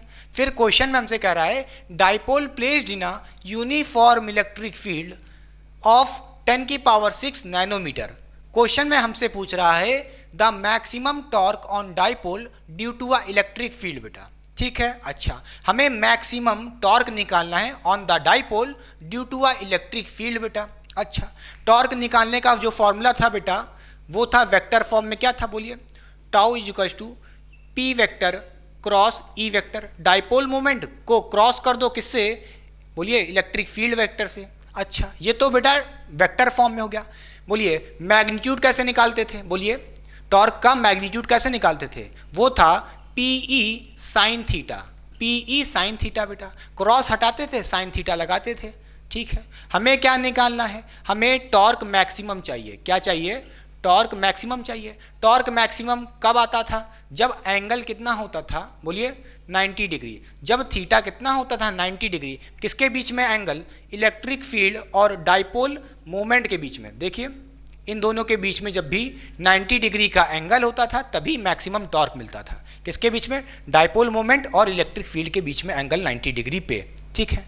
तो कुछ नहीं करना है, हमें थीटा 90 डिग्री रख दोगे तो टॉर्क मैक्सिमम आ जाएगा, ठीक है। तो यहाँ से निकाल सकते हैं क्या, पीई साइन 90, बोलिए बेटा थीटा रख दीजिए, साइन 90 हो जाएगा। साइन 90 की वैल्यू कितनी होती है बेटा, 1 होती है। यहाँ से कहोगे 1 होती है तो बचा क्या, मैक्सिमम टॉर्क का फॉर्मूला क्या आ गया, बोलिए जल्दी से, PE। तो आप बड़े आराम से डायरेक्टली भी लगा सकते थे, ये फॉर्मूला पहले से भी मैंने डराइव किया था, फिर से कर दिया, कोई दिक्कत नहीं है। अच्छा, P क्या है बेटा? डाइपोल मोमेंट होता था। बोलिए यहाँ पे टॉर्क कैसे निकालोगे, जल्दी बताइए। मैक्सिमम टॉर्क P क्या होता था? बोलिए, ये होता था charge into distance between the, ठीक है, charge into total distance between the charges, क्या होता था? 2L, Q इंटू 2L होता था, ठीक है, और E भी मल्टीप्लाई में है, लिख दीजिए, खत्म बात। अच्छा, अब जैसा कि आप देख पा रहे होंगे, चार्ज हमको गिवन है कितना बेटा?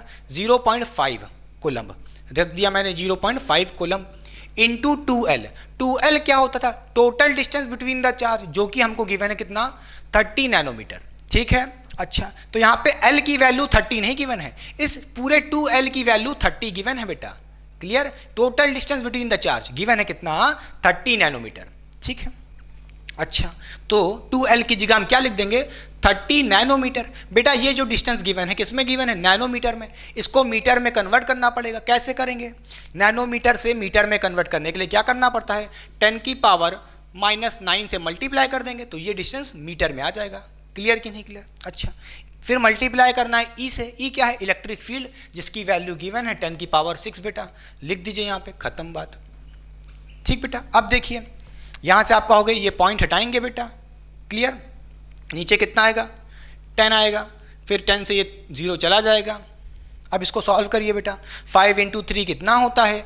15 होता है, इंटू 10 की पावर -9 इंटू 10 की पावर 6 कितना आ जाएगा?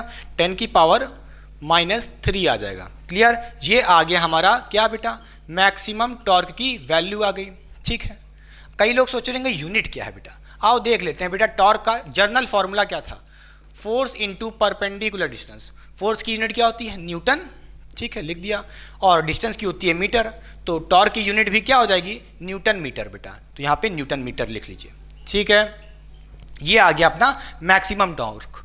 मैक्सिमम टॉर्क आ गया है। कौन सा ऑप्शन सही है? डी वाला। ठीक है, किन किन बच्चों का आंसर सही था कमेंट बॉक्स में कमेंट करिएगा। हो गया? मैं रब करने जा रहा हूँ बेटा। चलिए,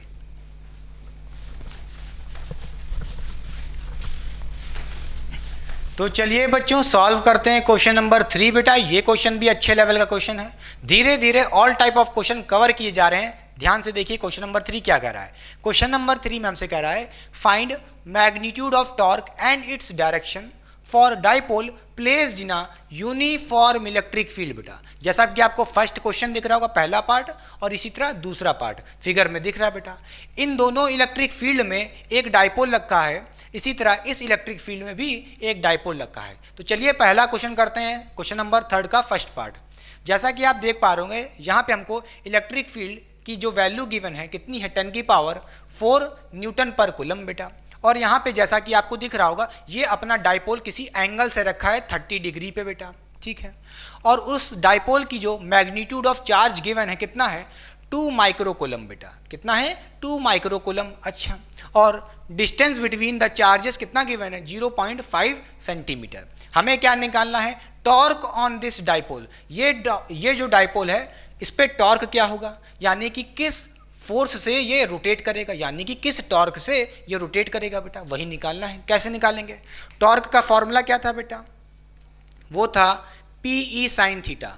PE sin थीटा, यही था मैग्नीट्यूड ऑफ टॉर्क निकालने के लिए फॉर्मूला बेटा। अच्छा, थीटा क्या होता था? Angle between the dipole moment and the electric field बेटा। देखिए यहाँ पे जो इस डायरेक्शन में इलेक्ट्रिक फील्ड है बेटा, ये है बेटा।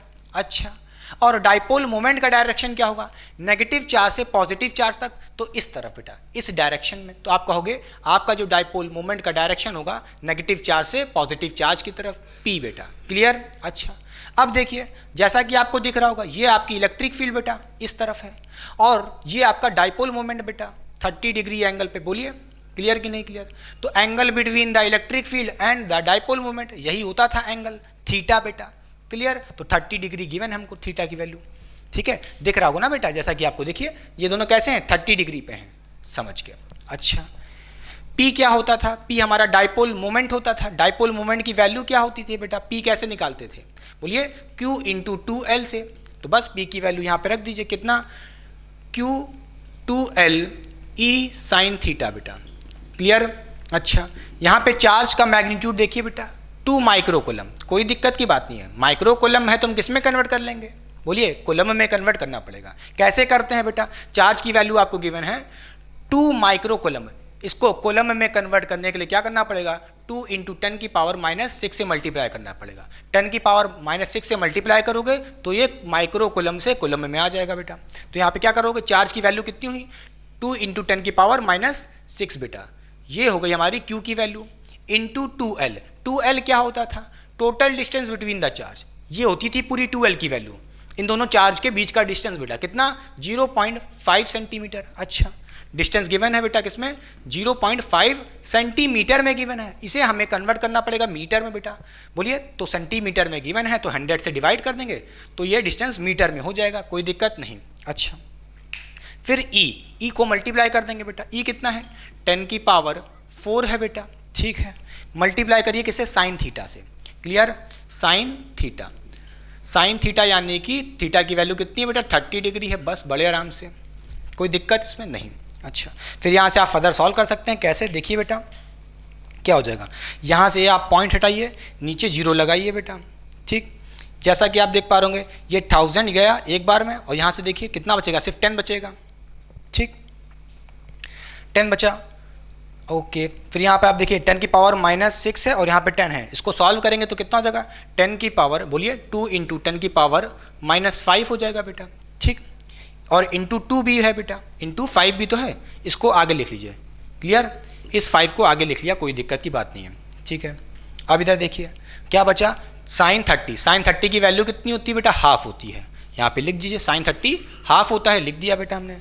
अब जैसा कि आप देख पा रहे होंगे बेटा, ये 2 कैंसिल हो जाएगा बड़े आराम से, 5 इंटू 10 की पावर 5 आ जाएगा। टॉर्क कितना आएगा, बोलिए बेटा, टॉर्क की वैल्यू कितनी आएगी, 5 इंटू 10 की पावर -5 न्यूटन मीटर बेटा। टॉर्क का यूनिट क्या होता है, न्यूटन मीटर, ठीक है। अच्छा, अपना आंसर आ चुका है बेटा, ये आ गया अपना टॉर्क की वैल्यू बेटा, ठीक है, समझ गए। अच्छा, आपसे मैग्नीट्यूड ऑफ टॉर्क पूछा था, निकाल लिया बड़े आराम से।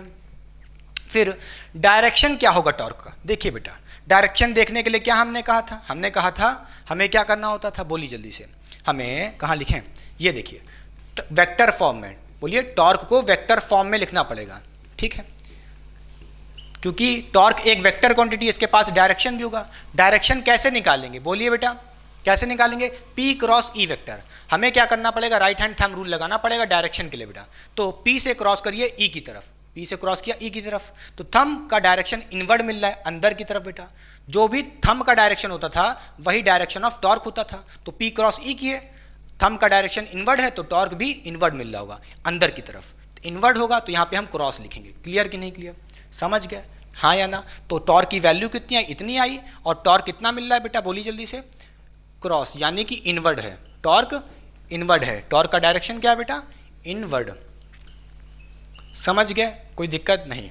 अच्छा, पहला क्वेश्चन हो गया, कोई दिक्कत नहीं। अब आइए देखते हैं सेकंड पार्ट क्या कह रहा है। इसमें इलेक्ट्रिक फील्ड गिवन है, इस डायरेक्शन में कितनी, 10 की पावर 4 न्यूटन पर कूलम बेटा, ठीक है। अच्छा, इसमें भी एक डाइपोल रखा है। अच्छा, इस डाइपोल पे टॉर्क कितना लगेगा यही पूछ रहा है। यहाँ पे चार्ज की वैल्यू गिवन है, डाइपोल में जो चार्ज गिवन है बेटा उसकी वैल्यू गिवन है 4 कूलम बेटा। कितनी गिवन है, 4 कूलम। अच्छा, डिस्टेंस बिटवीन द चार्ज भी गिवन है 2 नैनोमीटर। मगर यहाँ पे टॉर्क बताओ कितना होगा, जल्दी से बेटा, टॉर्क बताओ कितना होगा जल्दी से, 0 होगा। कैसे, आइए देखिए बेटा, यहाँ पे टॉर्क 0 होगा, देखते ही बता सकते हो, देखते ही बता सकते हो। कैसे, आइए देखते हैं। देखिए, डाइपोल मोमेंट का डायरेक्शन क्या होता है, नेगेटिव चार्ज से पॉजिटिव चार्ज की तरफ, इस डायरेक्शन में होगा बेटा, बोलिए हाँ या ना। नेगेटिव चार्ज से पॉजिटिव चार्ज की तरफ, तो डाइपोल मोमेंट का डायरेक्शन ये होगा बेटा P का, ठीक है। P इस डायरेक्शन में है, इलेक्ट्रिक फील्ड इस डायरेक्शन में, बोलिए P इस डायरेक्शन में, इलेक्ट्रिक फील्ड इस डायरेक्शन में, दोनों एंटी पैरेलल हैं। क्या है, एंटी पैरेलल। देखिए, इलेक्ट्रिक फील्ड इधर है, डाइपोल मोमेंट इस डायरेक्शन में है, बोलिए एंटी पैरेलल हैं। तो इसका मतलब क्या है, इन दोनों के बीच में एंगल कितना होगा, देखिए इलेक्ट्रिक फील्ड ऐसे है, डाइपोल मोमेंट ऐसे है बेटा, दोनों के बीच में एंगल कितना होगा, 180 डिग्री होगा। क्लियर कि नहीं क्लियर। और जब भी थीटा, याद रखिए बेटा, क्या कहा था, थीटा 180 डिग्री होता था, थीटा 180 डिग्री होता था तो टॉर्क की वैल्यू मिनिमम आती थी। याद है कि नहीं याद है, टॉर्क मिनिमम आता था। और टॉर्क की मिनिमम वैल्यू क्या होती थी, जल्दी बताइए, टॉर्क की मिनिमम वैल्यू क्या होती थी, 0 होती थी। अरे 0 कैसे आया, आओ दिखा दें जल्दी से, देखो बेटा, नहीं मन कर रहा, आओ देखो। फॉर्मूला क्या होता है टॉर्क का? फॉर्मूला क्या होता है टॉर्क का? P E sine theta. क्या होता है formula? P E sine theta. ठीक है, पी ई साइन थीटा। चलिए P E sine theta, theta कितना है बेटा? 180 डिग्री है, रख दीजिए यहाँ पे 180 डिग्री। साइन 180 की वैल्यू होती है 0, 0 से मल्टीप्लाई करोगे टॉर्क आ जाएगा 0, खत्म बात। जब टॉर्क ही 0 है तो डायरेक्शन क्या बताओगे टॉर्क का? क्लियर कि नहीं क्लियर? तो डायरेक्शन तो कोई है ही नहीं, टॉर्क 0 है। ठीक है, मिटा दें, कॉपी हो गया। चलिए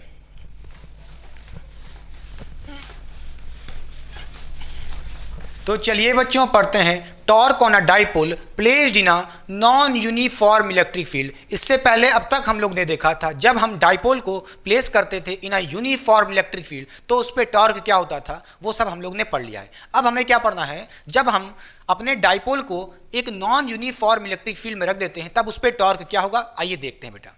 जैसा कि आपको दिख रहा होगा बेटा, ये जो इलेक्ट्रिक फील्ड दिख रही है कैसी है? एक नॉन यूनिफॉर्म है, क्योंकि इनके बीच में देखिए बेटा जो इलेक्ट्रिक फील्ड लाइंस का डिस्टेंस है, देखिए यहाँ पे पास पास नहीं, बहुत दूर दूर है इलेक्ट्रिक फील्ड लाइंस। जैसे पास पास आ रहे हो बेटा, इनके आप आगे जा रहे हो तो ये इलेक्ट्रिक फील्ड लाइंस कंसंट्रेट हो गई हैं, पास पास आ गई हैं। इसका मतलब क्या है? यहाँ पे इनकी जो इलेक्ट्रिक फील्ड होगी कम होगी और यहाँ पे इलेक्ट्रिक फील्ड ज़्यादा होगी, क्योंकि यहाँ पे इलेक्ट्रिक फील्ड पास पास आ गई, कंसंट्रेट कर गई, इनकी डेंसिटी बढ़ गई। क्लियर बात कि नहीं? अच्छा, अगर मैं आपसे पूछूं ये जो हमारा माइनस क्यू चार्ज है ये हमारा एक फर्स्ट चार्ज है और प्लस क्यू हमारा एक सेकंड चार्ज है। अब देखिए जो हमारा पॉइंट फर्स्ट चार्ज का होगा, इस माइनस क्यू चार्ज पे जो इलेक्ट्रिक फील्ड होगी बेटा वो बहुत कम होगी, क्योंकि यहाँ पे इलेक्ट्रिक फील्ड लाइंस बहुत ही दूर दूर हैं। और प्लस क्यू चार्ज पे जो कि एक सेकंड चार्ज है, इस पे इलेक्ट्रिक फील्ड लाइंस पास पास हैं। इसका मतलब क्या है? सेकंड वाले चार्ज पे इलेक्ट्रिक फील्ड लाइंस की जो वैल्यू होगी, मैग्नीट्यूड होगा, ज़्यादा होगा। क्यों? क्योंकि यहाँ पे इलेक्ट्रिक फील्ड लाइंस पास पास हैं। अच्छा, इसका मतलब क्या है? जब भी इलेक्ट्रिक फील्ड लाइंस की जो मैग्नीट्यूड है चेंज हो जाए तो उसको बोलते हैं नॉन यूनिफॉर्म इलेक्ट्रिक फील्ड। ठीक है, यहाँ पे हम थे तो यहाँ पे इलेक्ट्रिक फील्ड लाइंस दूर दूर थी तो इलेक्ट्रिक फील्ड की वैल्यू कम होगी। पास आए तो इलेक्ट्रिक फील्ड लाइन कंसंट्रेट कर गई, इनकी डेंसिटी बढ़ गई, पास पास आ गई हैं तो उनकी जो वैल्यू होगी मैग्नीट्यूड ऑफ इलेक्ट्रिक फील्ड बढ़ जाएगा। अच्छा, तो यहाँ से हम कह सकते हैं कि E2 बड़ा होगा E1 से बेटा। E2 क्या है? Electric field lines eight second charge. E1 क्या है? Electric field lines at first charge. Clear? अच्छा, इसका मतलब क्या है? सेकंड वाले चार्ज पे इलेक्ट्रिक फील्ड की ज़्यादा वैल्यू होगी एज कंपेयर टू E1 बेटा। अच्छा, समझ गया, ओके। तभी तो हम कहेंगे कि ये एक नॉन यूनिफॉर्म इलेक्ट्रिक फील्ड है। Clear? Uniform electric field line क्या थी? जब दोनों लाइन सेम डिस्टेंस से पैरेलली ऐसे मूव करती थी। क्या लो समझ गए कि नहीं समझ गए? यहाँ पे देखिए, यहाँ पे ऐसा है ही नहीं। यहाँ पे देखिए इलेक्ट्रिक फील्ड लाइंस दूर दूर हैं और कहीं कहीं पास पास हैं, और जहाँ पास है वहाँ पे इलेक्ट्रिक फील्ड ज़्यादा होगी, उनका मैग्नीट्यूड। क्लियर? अच्छा, देखिए बेटा इस प्लस क्यू चार्ज पे क्या लगेगा? एक इलेक्ट्रिक फोर्स लगेगा। कितना? क्यू ई लगता था। अच्छा, क्यू ई, अब ई की जगह हम क्या लिखेंगे बेटा? E2 लिखेंगे। क्या लिखेंगे? E2, क्योंकि यहाँ पे जो इलेक्ट्रिक फील्ड होगा ज़्यादा होगा, E2 लग रहा होगा इस पर। ठीक है, इसी तरह मान लेते हैं ये हमारा फर्स्ट चार्ज है, इस पर इलेक्ट्रिक फोर्स क्या लगेगा? नेगेटिव चार्ज है, इसलिए अपोजिट डायरेक्शन में लगेगा इलेक्ट्रिक फील्ड के। इलेक्ट्रिक फील्ड बेटा इस तरफ है, इस पर नेगेटिव चार्ज होने की वजह से इलेक्ट्रिक फोर्स अपोजिट डायरेक्शन लगेगा इस तरफ। क्लियर कि नहीं क्लियर? कितना लगेगा? QE1 बेटा। क्लियर? अच्छा, QET को हम नाम दे देते हैं बेटा F2 फोर्स और QE1 को नाम दे देते हैं बेटा F1 फोर्स। ठीक है, जैसा कि आप देख पा रहे होगे बेटा E2 की वैल्यू ज़्यादा है तो QE2 यानी कि इस तरफ लगने वाला फोर्स जो कि F2 फोर्स है, इसकी वैल्यू भी ज़्यादा होगी, इसकी वैल्यू भी ज़्यादा होगी। ठीक है, अपवर्ड साइन क्या बता रहा है? इस फोर्स की वैल्यू ज़्यादा होगी। ठीक है, E1 कम है तो इसलिए F1 की वैल्यू कम आएगी। अच्छा, इसका मतलब क्या है? इसका मतलब क्या है? F2 फोर्स ज़्यादा होगा as compare to F1 force, या ये कह सकते हो force on plus q charge या कह लो second charge is more than the force on minus q charge या कह लो फर्स्ट क्यू चार्ज। क्लियर कि नहीं क्लियर? ठीक है, इसका मतलब क्या है? इस बार दोनों फोर्सेस का मैग्नीट्यूड इक्वल नहीं है, अपोजिट डायरेक्शन तो है मगर मैग्नीट्यूड इक्वल नहीं है। F2 फोर्स ज़्यादा है, F2 फोर्स की वैल्यू ज़्यादा है, ये इसको घसीटते हुआ ले जाएगा ऐसे। क्लियर कि नहीं क्लियर? समझ गए? इसका मतलब क्या है?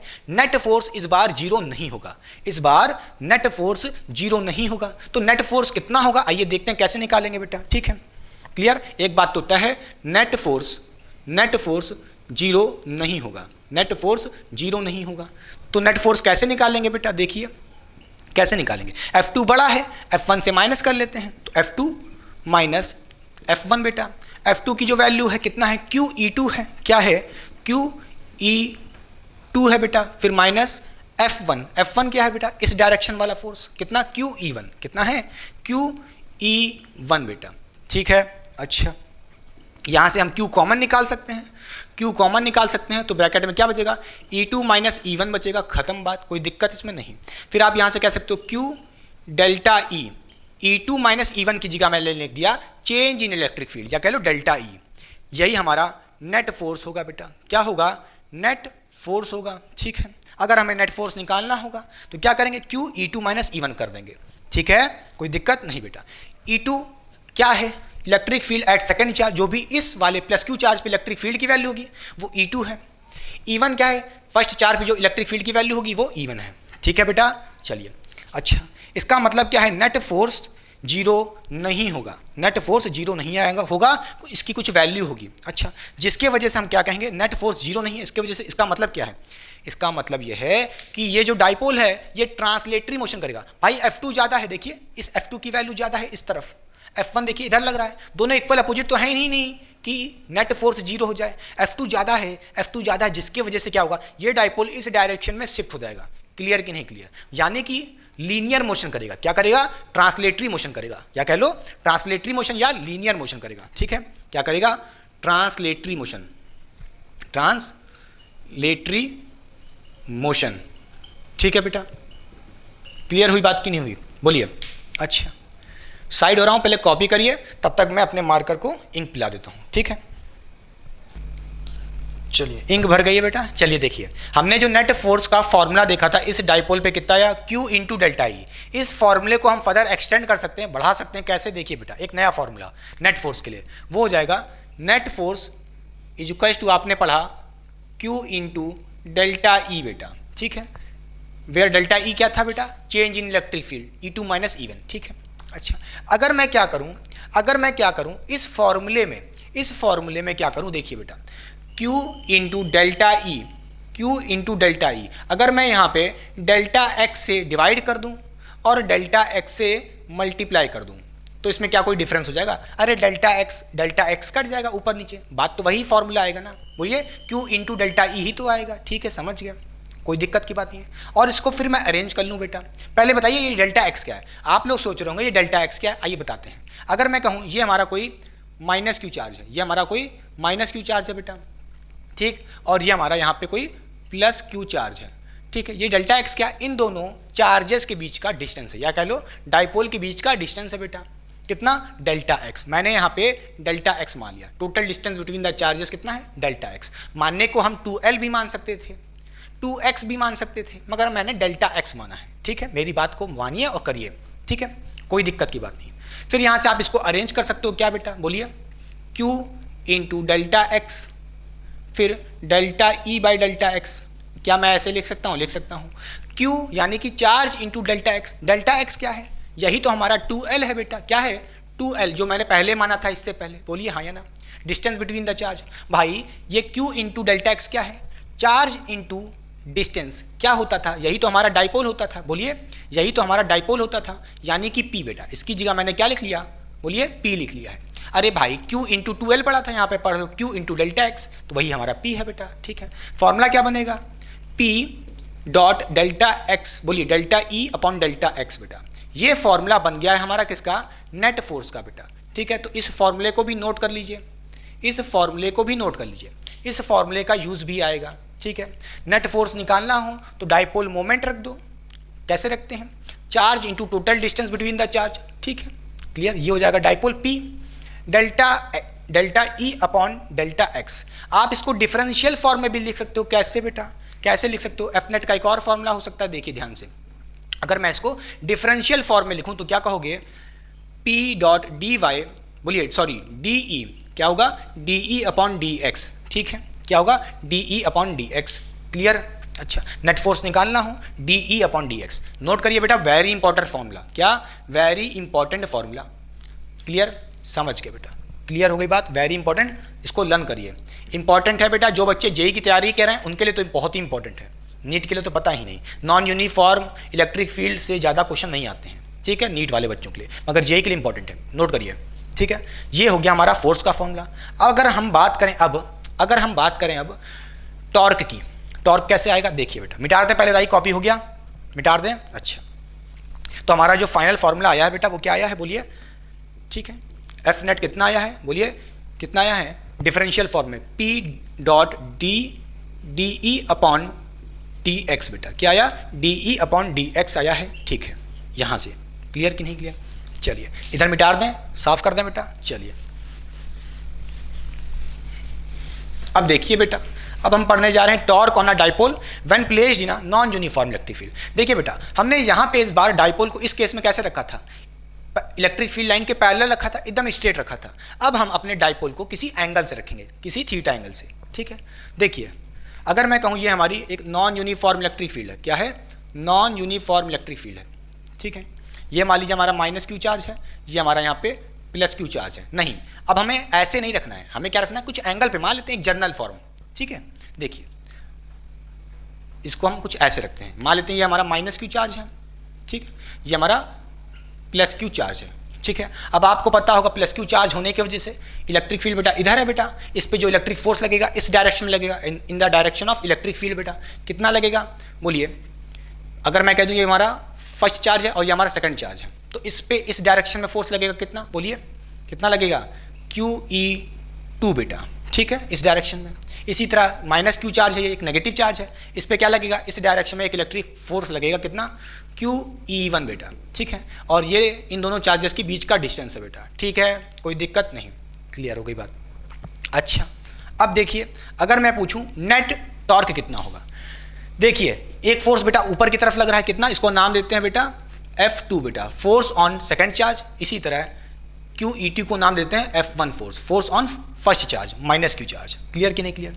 अच्छा, जैसा कि आप देख पा रहे होंगे F2 ऐसे लग रहा है, F1 ऐसे लग रहा है, दोनों का लाइन ऑफ एक्शन सेम नहीं है। कैसे है, ऐसे है कुछ, जिसके वजह से क्या होगा, ये F2 फोर्स ऐसे इसको टॉर्क देगा, ऐसे देगा F2 फोर्स, और F1 फोर्स इधर लग रहा है, ये क्या करेगा, इसको ऐसे घुमाएगा, ऐसे घुमाएगा, जिसके वजह से टॉर्क आ जाएगा। क्लियर कि नहीं क्लियर? अच्छा ठीक है, ये क्या कराएगा F2 इसको ऐसे घुमाएगा और F1 इसको ऐसे घुमाएगा।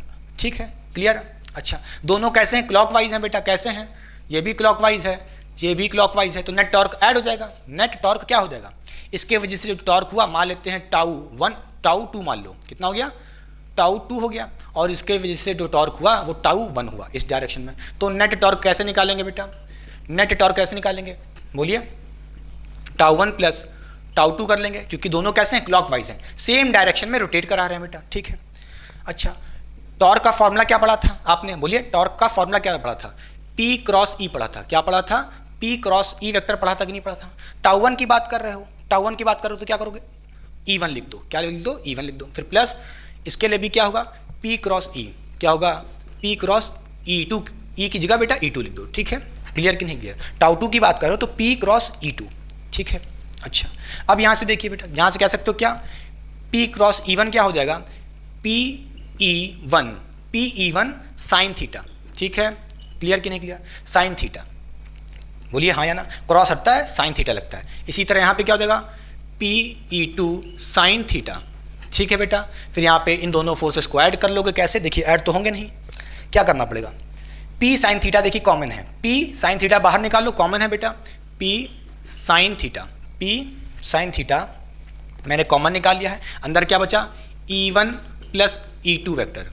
ठीक है, E1 प्लस E2 वेक्टर। ठीक है, ये आ गया अपना नेट टॉर्क का फॉर्मूला। क्या आ गया, ये मिटा दें, ये आ गया अपना नेट टॉर्क का फॉर्मूला बेटा। क्या आ गया, नेट टॉर्क का फॉर्मूला, नोट करिए बेटा, कैसे निकालेंगे, P sine theta E1 plus E2 vector bracket में। ठीक है, अच्छा जैसा कि आप देख पा रहे हो भाई, नेट फोर्स जीरो था, सॉरी नेट फोर्स जीरो नहीं हो सकता, आपने देखा था अभी, जिसके वजह से क्या होगा, ट्रांसलेटरी मोशन होगा। क्या होगा, ट्रांसलेटरी मोशन होगा। ठीक है, और टॉर्क भी कुछ आ रहा है, नेट टॉर्क जीरो नहीं है, नेट टॉर्क जीरो नहीं होगा। क्लियर? जिसके वजह से क्या होगा, रोटेशन भी होगा और लीनियर मोशन भी होगा, या कह लो ट्रांसलेटरी मोशन भी होगा। एफ नेट जीरो नहीं होगा तो ट्रांसलेटरी मोशन होगा। ट्रांसलेटरी मोशन का मतलब क्या है, इस डायरेक्शन में देखिए, यहाँ पे आपने देखा ना F2 की वैल्यू बड़ी थी, बोलिए हाँ या ना, अरे इधर भी देख सकते हो F2 की वैल्यू बड़ी होगी क्योंकि E2 की वैल्यू बड़ी होगी। क्लियर कि नहीं क्लियर? F2 बड़ा होगा तो जिसके वजह से क्या होगा, F2 F1 इस तरफ लग रहा होगा, देखिए इस पे F1 इधर लग रहा है, इस तरफ F2 बड़ा है, जिसके वजह से क्या होगा, एक दूसरे को कैंसिल आउट नहीं करेंगे और नेट फोर्स जीरो नहीं होगा, जैसा कि दिख रहा है आपको। जिसके वजह से क्या होगा, ये डाइपोल आगे चलेगा। कैसे चलेगा, देखिए F2 बड़ा है, F2 ऐसे आगे जाएगा डाइपोल, और डाइपोल आगे जाने के साथ साथ क्या करेगा, टॉर्क भी आएगा। क्लियर कि नहीं क्लियर, आगे भी जाएगा टॉर्क भी आएगा। समझ गया कि नहीं समझ गया, बोलिए हाँ या ना। फिर से देखिए, F2 बड़ा है F1 से, F2 बड़ा है F1 से, बहुत बड़ा, ट्र ट्र ट्र बहुत बड़ा, जिसकी वजह से क्या होगा, नेट फोर्स जीरो नहीं है, तो नेट फोर्स किधर होगा, इस तरफ होगा बेटा। ये डाइपोल ऐसे शिफ्ट होता जाएगा, शिफ्ट होता जाएगा, और टॉर्क भी तो लग रहा है, टॉर्क भी तो लग रहा है, ऐसे ऐसे ऐसे ऐसे शिफ्ट होगा, टॉर्क भी लगेगा। क्लियर कि नहीं क्लियर, बोलिए हाँ या ना। समझ गए, ठीक है। नेट टॉर्क निकालते कैसे, ऐसे निकालते हैं, पक्का मिटा दें। चलिए,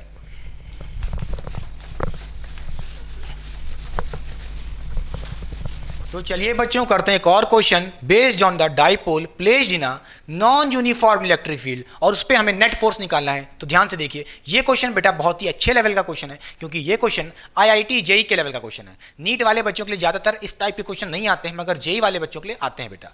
ये आप क्लास 12th में पढ़ रहे हैं बेटा, और साथ ही साथ JEE की तैयारी करें, तो ये क्वेश्चन इंपॉर्टेंट है। मगर नीट वाले बच्चे भी एक बार ट्राई करेंगे, मैंने सारा कॉन्सेप्ट तो दिया ही है। क्वेश्चन में देखिए बेटा हमसे क्या कर रहा है, an electric dipole of dipole moment P naught I cap is placed at a point A x, y। फिर कह रहा है the electric field in the region is, यहाँ पे आपको इलेक्ट्रिक फील्ड की इक्वेशन दी है x और y के फॉर्म में, ठीक है। और आपसे कह रहा है find the net force on the dipole बेटा, find the net force on the dipole. मान लेते हैं यहाँ पे हमारा डाइपोल जो गिवन है वो -q एक चार्ज है, और एक हमारे पास +q चार्ज है। बोलिए बेटा, इस -q से +q तक का क्या होगा, डायरेक्शन ऑफ डाइपोल होगा बेटा, इस डायरेक्शन में। बोलिए हाँ या ना। डाइपोल मोमेंट किस डायरेक्शन में होगा, इस डायरेक्शन में, और उस डाइपोल मोमेंट की वैल्यू गिवन है कितनी बेटा, P नॉट। तो डाइपोल मोमेंट कितना गिवन है, P not in the direction I cap. देखिए P नॉट I कैप, इसका मतलब क्या है, डाइपोल मोमेंट x डायरेक्शन में है, यानी कि इस डायरेक्शन में। x लिख लो या I कैप लिख लो बेटा, सीधी सी बात है, कोई दिक्कत इसमें नहीं। अच्छा, और हमसे कह रहा है जो dipole is placed at a point A x, y बेटा। जो डाइपोल प्लेस्ड किया गया है वो कहाँ से प्लेस किया गया होगा, अरे भाई डाइपोल अपने सेंटर से प्लेस किया गया होगा बेटा जनरली। क्लियर कि नहीं क्लियर, और उसका नाम है, उस पॉइंट का नाम है A, और उसका कोऑर्डिनेट गिवन है बेटा x, y बेटा। यहाँ पे ये A हमको x, y क्या बता रहा है, ये बता रहा है कि जो डाइपोल है वो किसी x और y दोनों के कंपोनेंट के रीजन में रखा गया होगा। समझ गया, x एक्सिस और y एक्सिस के कहीं बीच में रखा गया होगा बेटा, ठीक है, दोनों के कंपोनेंट के कहीं बीच में। अच्छा, हमसे कह रहा है हमें नेट डाइपोल निकालना है, net force on the dipole निकालना है, ठीक है बेटा। जैसा कि आप देख पा रहे हो इलेक्ट्रिक फील्ड में देखिए यहाँ पे I कैप भी लिखा है और J कैप भी लिखा है। इसका मतलब क्या है, इसका मतलब यह है इस इलेक्ट्रिक फील्ड के पास कुछ x में कंपोनेंट होगा और कुछ y में भी तो कंपोनेंट होगा, क्योंकि J कैप लिखा है। बोलिए हाँ या ना। अच्छा, इसका मतलब क्या है, इसका मतलब क्या है, जो अपनी इलेक्ट्रिक फील्ड है बेटा वो फंक्शन है किसकी, फंक्शन ऑफ x, y, यानी कि फंक्शन है x और y पे, दोनों पे डिपेंड कर रही है। इसका मतलब क्या है, यहाँ पे जो इलेक्ट्रिक फील्ड गिवन है वो नॉन यूनिफॉर्म है। क्या है, नॉन यूनिफॉर्म, ठीक है। नॉन यूनिफॉर्म इलेक्ट्रिक फील्ड में जब हम किसी डाइपोल को रखते थे तो उस पर नेट फोर्स का फॉर्मूला क्या था बेटा, नेट फोर्स का फॉर्मूला क्या था, वो था एफ नेट इक्वल्स टू, निकालने का तरीका था, बोलिए P यानी कि dipole moment dot DE upon DX, ठीक है, DE अपॉन DX। हम क्या करेंगे, डाइपोल मोमेंट गिवन है बेटा P नॉट रख देंगे, फिर DE बाई DX, ये क्या है, differentiation of this electric field की इक्वेशन को हम डिफरेंशिएट कर देंगे विद रिस्पेक्ट टू x बेटा। भाई DE बाई DX का मतलब क्या है, differentiation of electric field with respect to x बेटा। यहाँ पे हमें इलेक्ट्रिक फील्ड की इक्वेशन दी है, उसको हम x के रिस्पेक्ट में डिफरेंशिएट कर देंगे, तो DE बाई DX आ जाएगा बड़े आराम से। अच्छा, कोई दिक्कत नहीं बेटा। अच्छा, फिर यहाँ पे देखिए हम कह सकते हैं बड़े आराम से फॉर्मूला लगा सकते हैं, P हमको गिवन है, यानी कि डाइपोल मोमेंट कितना गिवन है बेटा, P नॉट, इसकी वैल्यू रख दीजिए यहाँ पे P नॉट, ठीक है, रख दिया। फिर DE की वैल्यू क्या है, देखिए 3x स्क्वायर वाई आई कैप, इसको लिखिए बेटा, क्या हो जाएगी 3x स्क्वायर वाई आई कैप, फिर प्लस में क्या गिवन है 3x वाई स्क्वायर जे कैप, ठीक है, 3x वाई स्क्वायर जे कैप बेटा, ठीक है।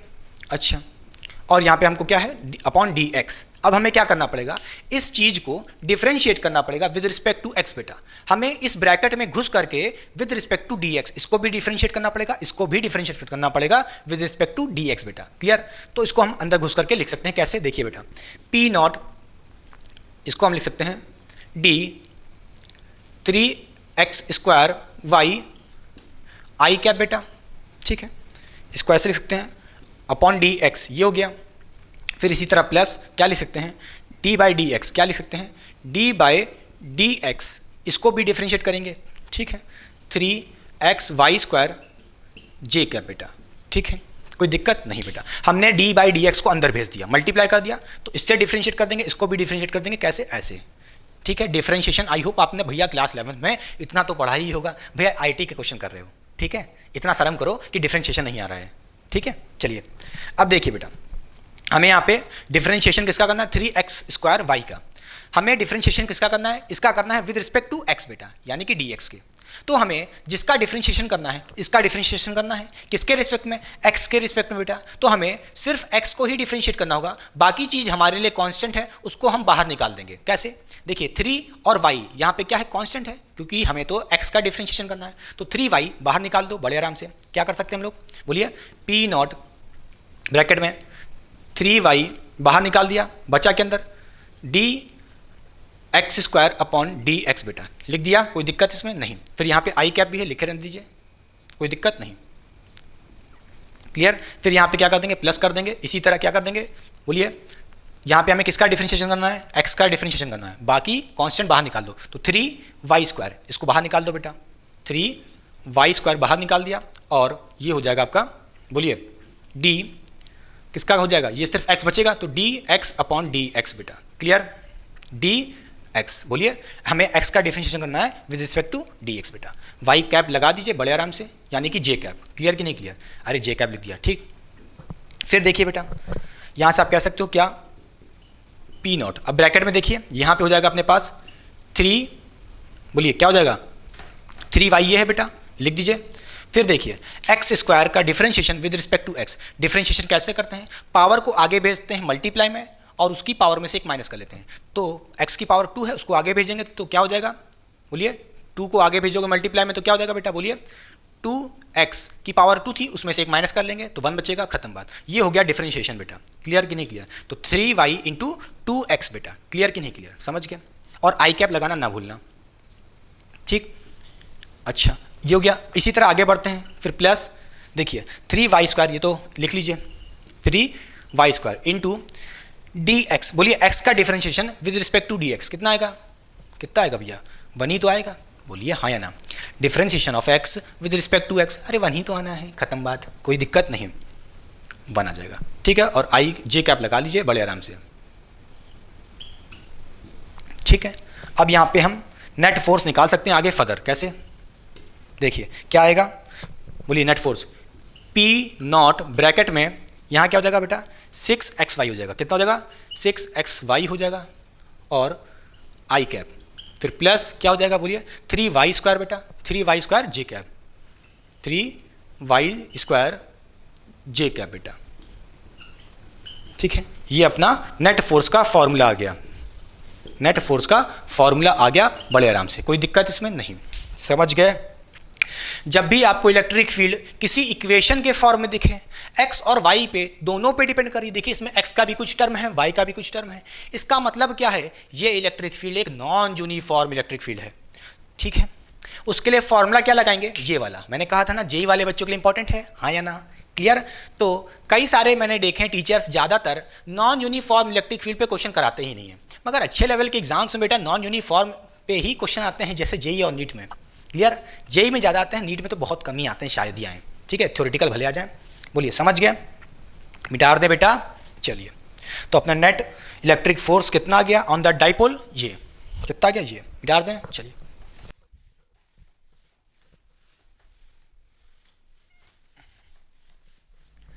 तो चलिए बच्चों, ख़त्म करते हैं इस लेक्चर को इस फ्लो चार्ट से, जिसमें मैंने सारे पॉइंट्स डाल दिए हैं जो भी आज के लेक्चर में पढ़ाया था। मैंने क्या किया है, इस पूरे लेक्चर को समराइज कर दिया है इस फ्लो चार्ट में बेटा, सब कुछ कवर किया गया है आज के इस पूरे लेक्चर को इस छोटे से शीट में बेटा। कैसे, आइए देखते हैं बेटा। हमने आज के लेक्चर में क्या क्या पढ़ा, dipole in a uniform electric field, और पढ़ा था dipole in a non uniform electric field. तो आइए देखते हैं पहले dipole in a uniform electric field. आपने क्या देखा था, आपने देखा था net force on the dipole always zero होता था, भले ही आपका डाइपोल ऐसे रखा हो, ऐसे रखा हो, ऐसे रखा हो, किसी भी डायरेक्शन में रखा हो, with respect to electric field उस डाइपोल पे नेट फोर्स ऑलवेज जीरो होता था जब वो यूनिफॉर्म इलेक्ट्रिक फील्ड में रखते थे बेटा। अच्छा, अब बात करें टॉर्क की, तो टॉर्क के बारे में हम कैसे बात करेंगे, टॉर्क जीरो कब नहीं होगा, टॉर्क जीरो कब नहीं होगा, टॉर्क जीरो तब नहीं होगा जब इलेक्ट्रिक फील्ड और डाइपोल मोमेंट के बीच में कोई एंगल होगा थीटा बेटा। जब तक ये थीटा एंगल रहेगा तब तक टॉर्क जीरो नहीं होगा। टॉर्क जीरो नहीं होगा तो कितना होगा, कैसे निकालेंगे? फॉर्मूला है P E sign theta. P क्या है यहाँ पे? Dipole moment. ई यहाँ पे इलेक्ट्रिक फील्ड है और थीटा क्या था? Angle between electric field and the dipole moment. Clear? अच्छा, डाइपोल मोमेंट पढ़ लिया हमने। अब बात करें टॉर्क जीरो कब होगा। टॉर्क जीरो तब होता है जब थीटा जीरो हो जाए। किसके बीच में? इलेक्ट्रिक फील्ड और डाइपोल मोमेंट के बीच में। इसका मतलब क्या है? दोनों सेम डायरेक्शन में, कोई एंगल ही नहीं है। इलेक्ट्रिक फील्ड और डाइपोल मोमेंट के बीच में दोनों पैरेलली हैं, एक ही डायरेक्शन में। इसका मतलब थीटा जीरो हो जाए। चाहे तो चेक भी कर सकते हो बेटा, टॉर्क के फॉर्मूले में थीटा की वैल्यू जीरो रख दो तो साइन जीरो कितना होता है? जीरो। तो टॉर्क वैल्यू कितनी आ जाएगी? जीरो हो जाएगी। सीधी सी बात है। इसी तरह अगर थीटा 180 डिग्री हो, 180 डिग्री का मतलब क्या है? इलेक्ट्रिक फील्ड ऐसे हो, डाइपोल मोमेंट ऐसे हो, दोनों एंटी पैरेलल हैं। कैसे? Anti parallel. इसका मतलब क्या है? उस केस में भी टॉर्क जीरो होगा। तो थीटा 180 एक बार साइन थीटा की वैल्यू में रख दो तो देखना टॉर्क भी जीरो आएगा। कैसे? आइए देखते हैं। थीटा कितना है? 180। साइन 180 कितना होता है बेटा? वो भी जीरो होता है। तो टॉर्क फिर जीरो आ जाएगा। किस केस में? जब 80 डिग्री रखोगे। क्लियर? तो याद रखना, जब भी आपका एंगल जीरो होगा या 180 डिग्री होगा उस केस में टॉर्क जीरो होगा। क्लियर? अच्छा, अब बात करते हैं dipole in a non uniform electric field. उस केस में आपने क्या देखा था? आपने ये देखा था कि नेट फोर्स जीरो कभी नहीं होगा। बोलिए ऑलवेज। नेट फोर्स कभी भी जीरो नहीं होगा, कभी भी जीरो नहीं होगा। क्यों? क्योंकि आपने देखा था। भाई याद है कि नहीं याद है? एक फोर्स F2 था, एक F1 था। दोनों फोर्सेस के मैग्नीट्यूड बेटा अलग अलग थे। इसका फोर्स ज़्यादा था। बोलिए, नॉन यूनिफॉर्म के केस में दोनों फोर्सेस इक्वल मैग्नीट्यूड के नहीं थे, एक का फोर्स ज़्यादा था। हाँ या ना? क्योंकि इलेक्ट्रिक फील्ड नॉन यूनिफॉर्म थी। बोलिए क्लियर कि नहीं क्लियर? तो एक फोर्स ज़्यादा है, एक फोर्स कम है, तो नेट फोर्स जीरो नहीं होगा। समझ गया बात कि नहीं? नेट फोर्स जीरो नहीं होगा, इसका मतलब क्या है? नेट फोर्स जीरो नहीं होगा तो इसका मतलब क्या है? एक फोर्स बड़ा है, उसके वजह से क्या होगा? ये डाइपोल शिफ्ट होने लगेगा इस डायरेक्शन में। क्लियर कि नहीं क्लियर? जिसके वजह से नेट फोर्स जीरो नहीं होगा। नेट फोर्स जीरो नहीं होगा तो कितना होगा, कैसे निकालेंगे? उसका फॉर्मूला क्या था? F equals to p dot delta E upon delta x. ठीक है, आप इसको चाहो तो बेटा डिफरेंशियल फॉर्म में भी लिख सकते हो। कैसे? P dot D E upon D x, D E upon D x. ठीक है, क्लियर? अच्छा, अब बात करें टॉर्क की। टॉर्क की बात करें तो टॉर्क जीरो कब नहीं होगा? टॉर्क जीरो कब नहीं होगा? जब इलेक्ट्रिक फील्ड और डाइपोल मोमेंट के बीच में कोई एंगल थीटा होगा। ठीक है बेटा? अच्छा, तब तक टॉर्क जीरो नहीं होगा। तो टॉर्क कितना होगा, कैसे निकालेंगे? उसका फॉर्मूला है, बोलिए torque equals to P sine theta. P sine theta bracket में electric field E1 plus E2। Clear? अच्छा बेटा, क्लियर हो गई बात? ठीक है। अच्छा, टॉर्क जीरो इस केस में तो नहीं होगा, मगर टॉर्क जीरो कब होगा? टॉर्क जीरो कब होगा? जब थीटा की वैल्यू जीरो हो जाए। जब थीटा की वैल्यू जीरो हो जाए या थीटा की वैल्यू 180 डिग्री हो। बेटा यहाँ पे थीटा जीरो रखोगे तो साइन जीरो कितना होता है? जीरो होता है, तो टॉर्क जीरो आएगा। इसी तरह थीटा की वैल्यू 180 डिग्री रखोगे तो साइन 180 कितना होता है? वो भी जीरो होता है, तो उस केस में भी टॉर्क जीरो आएगा। क्लियर कि नहीं क्लियर? अच्छा, नोट करने वाली एक और बात है, नोट करिएगा बेटा। यूनिफॉर्म इलेक्ट्रिक फील्ड में आपने क्या देखा था? दोनों फोर्सेस इक्वल इन मैग्नीट्यूड थे। बोलो अपोजिट इन डायरेक्शन, ऐसे थे कि नहीं थे? बोलिए हाँ या ना? बोलिए हाँ या ना? और कैसे थे? अपोजिट इन नेचर थे और इक्वल मैग्नीट्यूड के थे, तो इसलिए एक दूसरे को कैंसिल आउट कर दिए थे फोर्सेस, तो नेट फोर्स तो जीरो है। ठीक है, इसका मतलब क्या है? इसका मतलब ये है यहाँ पे dipole in a uniform electric field, उसमें ट्रांसलेटरी मोशन नहीं होगा क्योंकि दोनों फोर्सेज इक्वल हैं। ये दोनों इधर उधर नहीं जाएंगे, मोशन ही नहीं करेंगे, ट्रांसलेटरी मोशन नहीं करेंगे, या कह लो लीनियर मोशन नहीं करेंगे। क्या करेंगे? सिर्फ टॉर्क बनाएंगे, क्योंकि एक फोर्स ऐसे लग रहा है, एक ऐसे लग रहा है, जिसकी वजह से क्या होगा? टॉर्क आएगा। तो सिर्फ रोटेशन करेंगे। याद रखना, क्या इस केस में क्या होता है बेटा? बोलिए, सिर्फ रोटेशन होता है। क्या होता है? रोटेशन होता है, only rotation, no translatory motion, या कह लो लीनियर मोशन नहीं होता, ओनली रोटेशन मोशन। क्या? रोटेशन मोशन करते हैं। क्लियर कि नहीं क्लियर? अब इन्हें अबाउट एक्सिस के रोटेट करेंगे डाइपोल। ठीक है, अब बात करें dipole in non uniform electric field. देखिए यहाँ पे नेट फोर्स जीरो नहीं है, इसका मतलब क्या है? एक फोर्स बड़ा होगा, एक फोर्स कम होगा। जो फोर्स बड़ा होगा उसी के डायरेक्शन में ये डाइपोल मूव करने लगेगा, यानी कि डाइपोल मूव करेगा, ट्रांसलेटरी मोशन करेगा। हाँ या ना? क्लियर कि नहीं क्लियर? इसका मतलब क्या है? Dipole in a uniform electric field क्या करेगा? ट्रांसलेटरी, बोलिए ट्रांसलेटरी मोशन करेगा बेटा। समझ गए? ट्रांसलेटरी मोशन करेगा। ठीक है, ट्रांसलेटरी मोशन करेगा और साथ में रोटेशनल मोशन भी तो कर सकता है। रोटेशनल मोशन तो कर सकता है, बोलिए हाँ या ना? कर सकता है कि नहीं कर सकता है? अच्छा, देखिए जब टॉर्क जीरो नहीं होगा तो रोटेशन मोशन करेगा। यहाँ भी देखिए, जब टॉर्क जीरो नहीं होगा, बोलिए टॉर्क जीरो नहीं होगा तो तब रोटेशन मोशन करेगा। इसी तरह यहाँ भी बेटा टॉर्क जीरो नहीं होगा तो रोटेशनल मोशन करेगा। रोटेशनल मोशन, बोलिए, रोटेशन करेगा, क्लियर कि नहीं क्लियर? रोटेशन करेगा, ट्रांसलेटरी करेगा, क्लियर कि नहीं क्लियर? देखिए रोटेशनल मोशन तो कंडीशनल है, किस केस में? जब थीटा क्या हो, कोई एंगल थीटा हो उसके बीच में, ठीक है, उस केस में रोटेशन को करेगा, तब करेगा, हमेशा नहीं करेगा। मगर ट्रांसलेटरी मोशन एक बात होता है, नेट फोर्स कभी भी जीरो नहीं होगा, ऑलवेज नेट फोर्स कभी भी जीरो नहीं होगा, तो ट्रांसलेटरी मोशन ऑलवेज करेगा, क्लियर कि नहीं क्लियर? इधर देखिए, इधर नेट फोर्स तो जीरो है, तो ट्रांसलेटरी मोशन तो कभी नहीं होगा। टॉर्क जब जीरो नहीं होगा तब रोटेशन करेगा, टॉर्क जब जीरो नहीं होगा तब रोटेशन करेगा। जब टॉर्क जीरो है तो रोटेशन कहां से होगा? क्लियर कि नहीं क्लियर? सीधी सी बात है। तो ये था पूरा lecture overall on the dipole, जिसमें हमने पढ़ा जब हम डाइपोल को एक इलेक्ट्रिक फील्ड में रखते हैं तो उसके पास क्या आता है? टॉर्क आता है। टॉर्क क्या है? उस डाइपोल को रोटेट करा देगा बेटा।